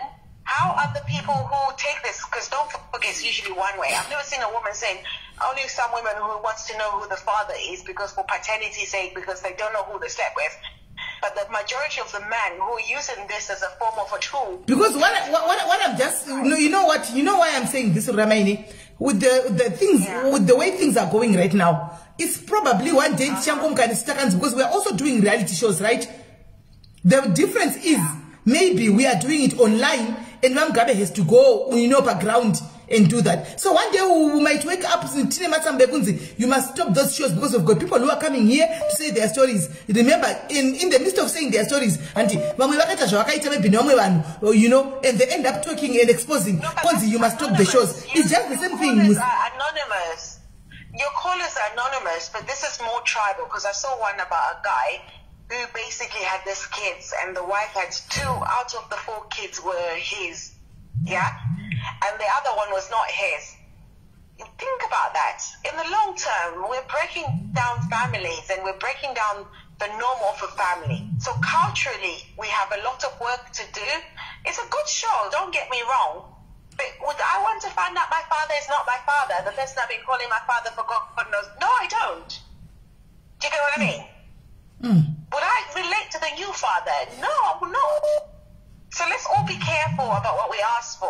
If it's done to us personally, we are not going to embrace it in the same way. You could send someone to... A child can commit suicide later on in life because this is a history. This is going to be a footprint in his life. Yeah? We're damaging families through this show. It's okay in America where we can laugh and say, Jerry Springer used to do it, someone used to do it, but this is a cultural affair whereby our cultures mix and match. If you're going to marry someone tomorrow, how are these women going to move forward when they're on YouTube and the screenshots are done, when they've discovered their mistakes? How are they going to get married to someone else when they call that, they're deceitful, and so forth? We're breaking people down. Let's be careful what we do. Okay, we are breaking people down. I do understand this. You are saying that is breaking people down, because of these shows and things like that. But I just don't understand really, because the sudden turn of things, the sudden twist of things, just like that, boom, just like that. So, but Zimbabweans, we are also jealous. Maybe there's No, it's a feedback. There must be a feedback, because don't forget this was done on a national television. It's not done online. It's done on ZBC, because I've seen the adverts for it on ZBC. But the problem is the ramifications of what Mr. Mugabe... So how many episodes? All right, can I ask you, how many episodes did Mr. Mugabe did on national TV? Series. He's got 3 series at the moment. 3 series. Okay, when they saw him the first time and the second time, why didn't they blow up the whistle? Maybe something happened happened. We don't know. There must be something. There must be an underlying. That's exactly what I'm saying. Yeah. Look, that's exactly what I was saying, Ramai. To say I think there is something that happened, or that is happening behind the scenes that we don't know. Which is a danger to the nation. Let's say, for instance, you are sitting in Chitungwiza and you heard this child you're looking after for 6 years, it is not yours. You're more than likely going to kill the mother, or something that we're not being told that is underlying this conversation going. Yeah. Mr. Mugabe might not be aware of it, that one of his customers, people are doing DNA every day, right? Remember that guy when we listened to Tete Tilda? The one who was looking after a child that wasn't his, and he was saying, I'm going out to the courts and I don't want my money to be taken. So imagine if you're paying child benefit for a child that wasn't yours for 20 years or something. All right, Ramai, thank you very much, Makosa. The cause are like, I don't know. Let me just get somebody else to hear before we go, Kwajewa. Okay, thank you. All right, sure. All right, bye-bye. Bye. Right, in its two quantity, it's too confusing. Hello, caller? Okay, let me tell you. Hello, caller? Hello? Yes. Monica, I'll call you, Monique. Monica, I'll call you. Zimai, my phone, Zimai, the other phone. Okay, let's be mad to smell. Problem in problem because yes. People want to know the truth. Exactly. Exactly. They want to know what is going on because Amen. No, Rama, Tanaka. I am standing in what I believe in. And my opinions are my opinions because if Mugabe doesn't go house to house we go to Mugabe, and the reason why we go to Mugabe, it seems already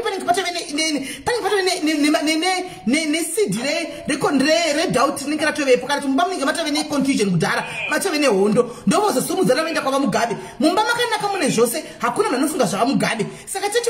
create a problem here.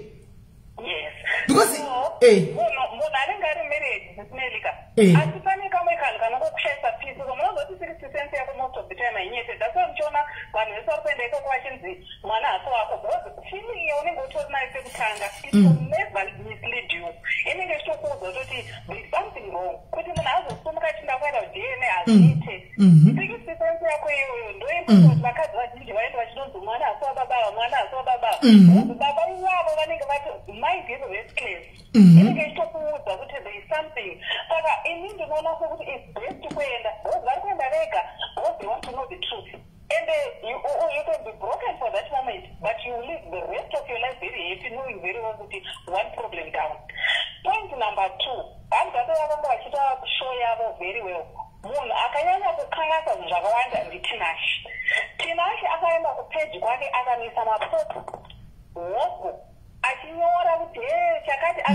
yes, true.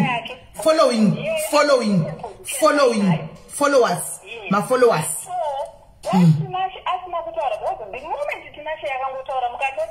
The moment Tinashe mentioned Mugabe, I should deliver he didn't probably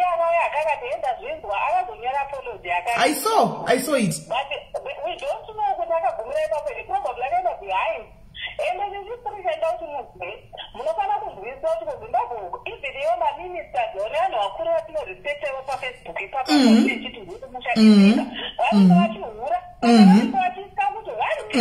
the truth will come out. Wapedza. Image yabo andisazona. So imagine ukuthi umuntu negari minister for example, and just giving an example. Papa Tinash ane madila akaita kuchitungisa pamwe ndidhapresa. It's just an example. Then munhu oenda kwa mutarisi wonzi mwana asababa kwatazokuzondoka kunzi mwana uyu ndewani uzoonekwa ari munhu wasine chifurirwa the least expected person anenge atoripo nene position yekuti zvinokwanisa kuzonokompromise position yake anoropandiriza. So pane zvinhu zvakawanda zviri kuhaipiwa apa handinoda kunyemberai pane maskeletons akawanda zvinhu zvatinoona kuti there is a lot happening behind the back. There is a lot that is going on. Because in the time, still affect vanhu vari voluntarily vari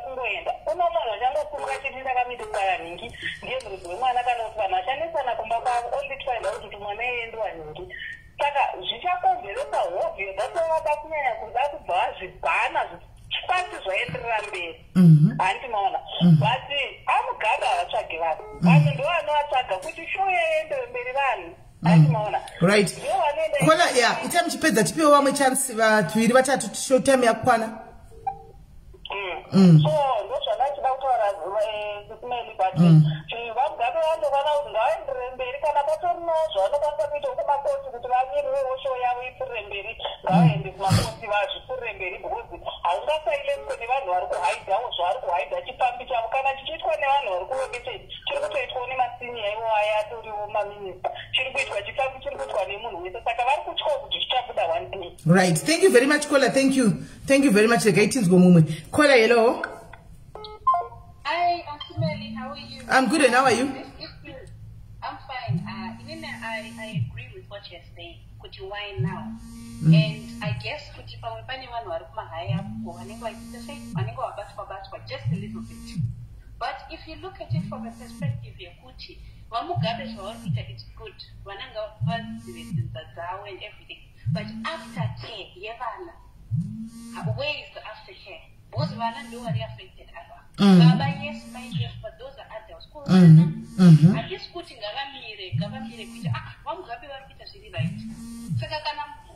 I think people need to support him in a way you could know. We love what you're doing, but let's support you in a way you could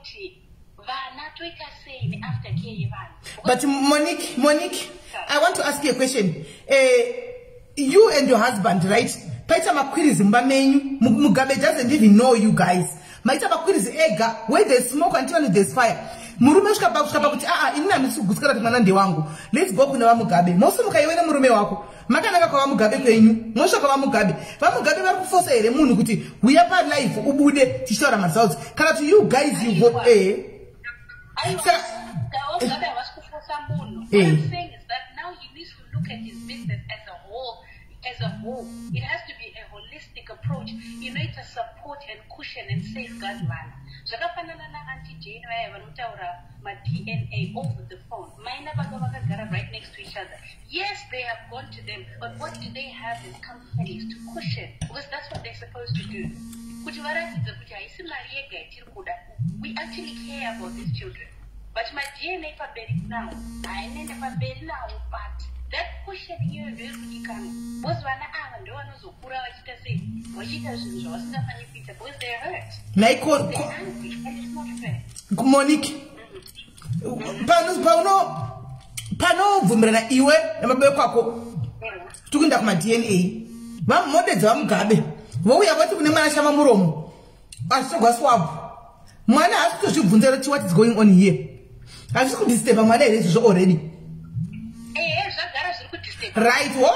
Hold on va Mugabe asati va ndimaende kuna Mugabe ka mavadedza mumba not pamhepo mavadedza moya kumba kwenyu hanti hakuna mwana asikazasiti kune DNA mwanzo mwana DNA mwana utozana kuti pane zviri kuitika mumba medu kana kuti mwana uyu maybe anenge achitosafa rejection kudhara but achikuziva kuti zvinhu ndiri kuitika nababa vari kumbonita sei izvo baba vanenge vari kuti mwana asi wangu moenda kuma DNA handika mwana anenge achitoipa achitoziva kuti kuma DNA handika maybe mwana udzwa even behind the back vakawanda vamwe vanogona kutoudzwa behind the back kuti baba mwana asi wenyu mwana aripo kana kuti baba mwana ndewenyu handi kuudzwa behind the back kana kuti kuudzwa pamhepo. What's the difference? Because mwana uyu anenge atonzwa kudhara kuti baba vangu vachinichengeta asi vangu difference iri papi? I understand what you're saying and you're 100% correct. But Mugabe set things in place just to support those children after, not a week after, maybe 4 months after, 5 months after. Was business and see what fana could include that aftercare. Do parkuleka chokwadi cheche. Do ikuleka aftercare. Cheche, that's all. Otherwise business. But that's my 2 lines. Thank you. Okay, thank you very much, Monique. Thank you. Yes, thank you. Right, mafonera muri kuita soka muchatitadzisa kuti tinde kushow kwava Mugabe tunowa. Hello Kola. Ndiri right uri sei?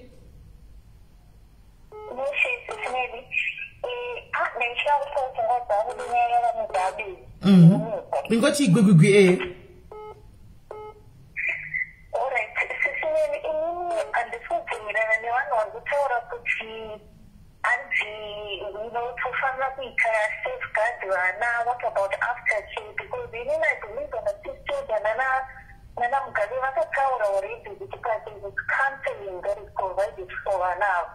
I don't think kuti safeguarding vana kwasiya vachichengetwa murume ari kudhauta kuti vana vache here, because that is even worse for vana than kuti vazenge vabatirwe afterwards vakuziva chokwadi, because that is the beginning of their healing process.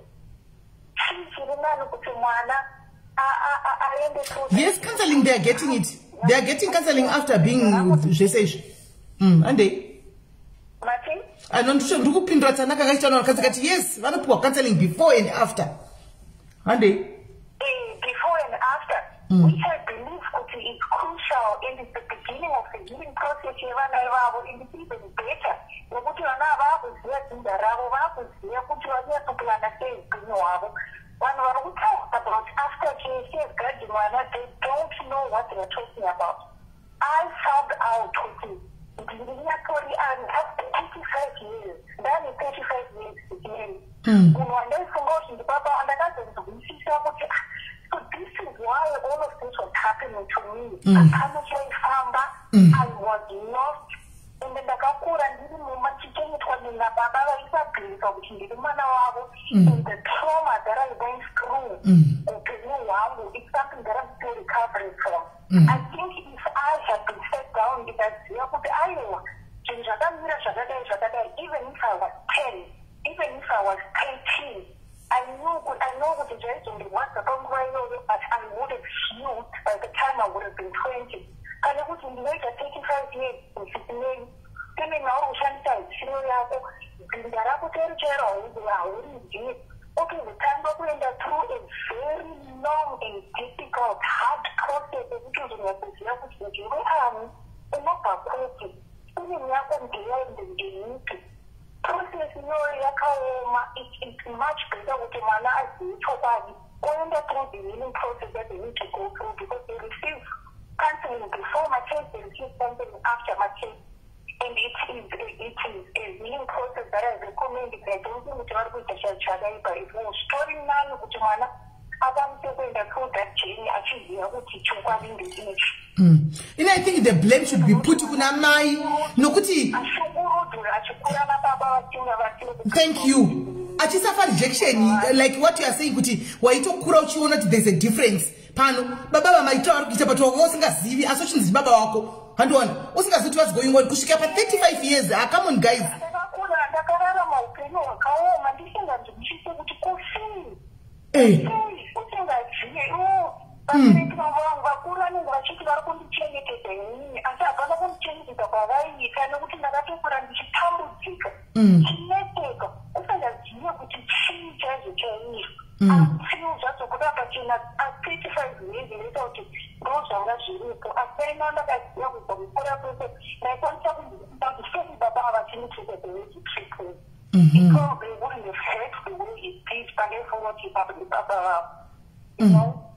So I think people are being short-sighted. I think people are not teaching kumberukwa, havasi kufungira vana ava kuti alright vari kuti safeguarding mwana, hapana safeguarding mwana achikura mumba nomurume kuti mwana uyu asi wangu, hapana chinonzi safeguarding that's it's not. Chitori beta vanevo vazive, vareceive the counseling that they need, vaende through their healing process. Chokwadi vakuru vachizvinhu zvavo zvinofambira zvakanaka, kana kuti aziva safeguarding vana muchichengeta hold on, but understand that. All right, thank you very much, Kola. Thank you. I stand with Vamugabe. I mean, I think that what happened, I think zvataurwa naKola apa kuti hapana vakateka kunzi, zvingorovo kuti vanhu vane mari vane influence zvakadaro kana munhu aine zvanenge akanakira kuti utozo unotoona, unfortunately kana uine mari vanhu vane mari they are capable of doing that. Thank you. But I would love for people to think for future yevana ivavo nemakuriro evana ivavo, vasafunga kuti kuvachengeta izvizvi nekutovakanganisa chidii. Okay, but okay, thank you very much, Kola. Thank you. Time Edu. Thank you very much, Kola. Thank you. Maybe we'll bring it back again. Let me take Kola Batina Kola hello, then to Bata Taenda kwa Dewar Kunzatanga. Hello, Kola. Hello, SIS MELLY. Even I think it's because you have a secret that you hide. Thank you. Kana uchizi yakuti hapana kana chawaita hauna kumbochita hauna problem na vamugabe autombo vafungi. But vane ma-skeletons vakanzwa vamugabe vari kutya kuti dzimba dzavo dzinoputswa because their secret is going to be exposed. Yes. Kana pasina chawaita unotye. Saka munhu ane problem achita ndiye atadza kufunga vana. Thank you. Trauma vana vacha experience kana exposure ndiye munhu ane mhosva. Kwete kuti munhu wamuchazoshedza paita problem moti ndiye ane mhosva kuti wataurire problem. Saka zvinhu ngazvivambe zviri secret. Aiwa achita ndiye asina kufunga mwana wake. Kana uchida vana vako you are not going to cheat. Kana uchida murume wako marriage yako iri very important. Uri kuitenda vamwe varume. Ndiwe problem kwete vamugabe. Right. Thank you very much, Kola. Thank you. Okay, guys, this is what we are going to do. Let's continue with the show tomorrow. Today, let's go Padewa. Let's go. Tega vamwe. If you don't know vakuna masukuziwa kwa page kwa dewa kana washikao tega 5 waunoziva vano vari panapa vatege koko eventually they'll see the page, right? Gatitege vamwe. Let's go and support Dewa is always supporting us here. Let's also go and support him. Antika shinozo it's just unfortunately kuti vamugabe vaenda kwa Dewa ku interview. I don't know kuti shazoita here kuti ndi kana should I share it here. Vanoda kuona vaonere pano. Maybe tinokwanisa kuocha edu imwe tiri panapa. Maybe we can do that. Let me check. Maybe I can share it. Vanoda kuona tonera pano tiri pano.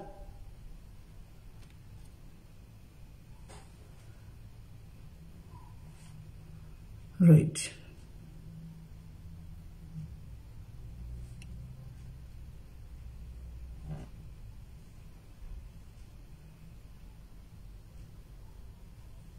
Okay. Right. Because we need to go to Dakuto Ningirira. Yatanga. Yes. But even got never me.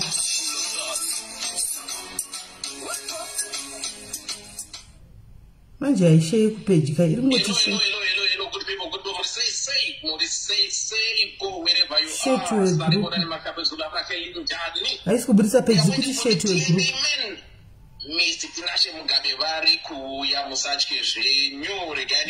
No guys, let's just go there. Because kunoko I school option yeku share. You can share it my page. So let's go there. Then tomorrow we'll come and continue. But let me go and listen to what Mukoma Dewa is going to ask my questions. Kunaba Mugabe. Kanandaka ona kutipani my questions atuda kubvunza akati wande indo kubvunzisa nozia enda anakubuda. Then we can also invite Mugabe panapa. Then totanga ona will take because I see kuti vaku invite wa kukawanda wanda. So we might as well kana pedza kwa Dewa kana pani my questions that sina kubvunza iko kubudira kubvunza iko we can just invite him over here Mugabe. Then tauya navo pano then toita show yedu takazvimira tinyatso kubvunza mubvunzo one by one because some tobvunza munoziva tinobvunza kuda kusvika pakadzika pemudzi chapo tinyatso hwisisa kuti zviri kufamba sei soda kunyatso kubvunza handika saka kune vari kuti havasi kuziva ndoita sei how can I ndoita sei should I okay let me do this kuti muone because apa mukuti amuzivi page andikwanisa kuti share because andikwanisa kushare ipage apa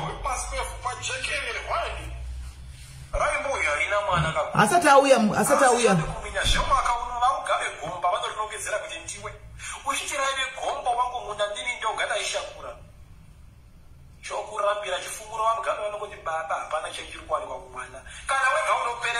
rinonzi DDC School of Thoughts DDC School of Thoughts.co.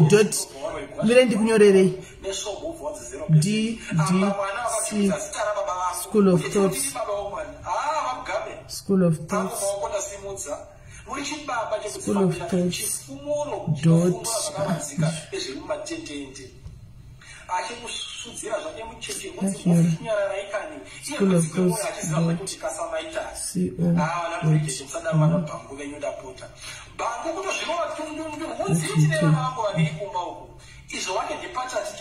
patata akanovhomogwa kumujondo abiyango munguri mureri pets hamusi baba ino kubva kumapamba kusvika right guys iro hande ikoko tobatana pale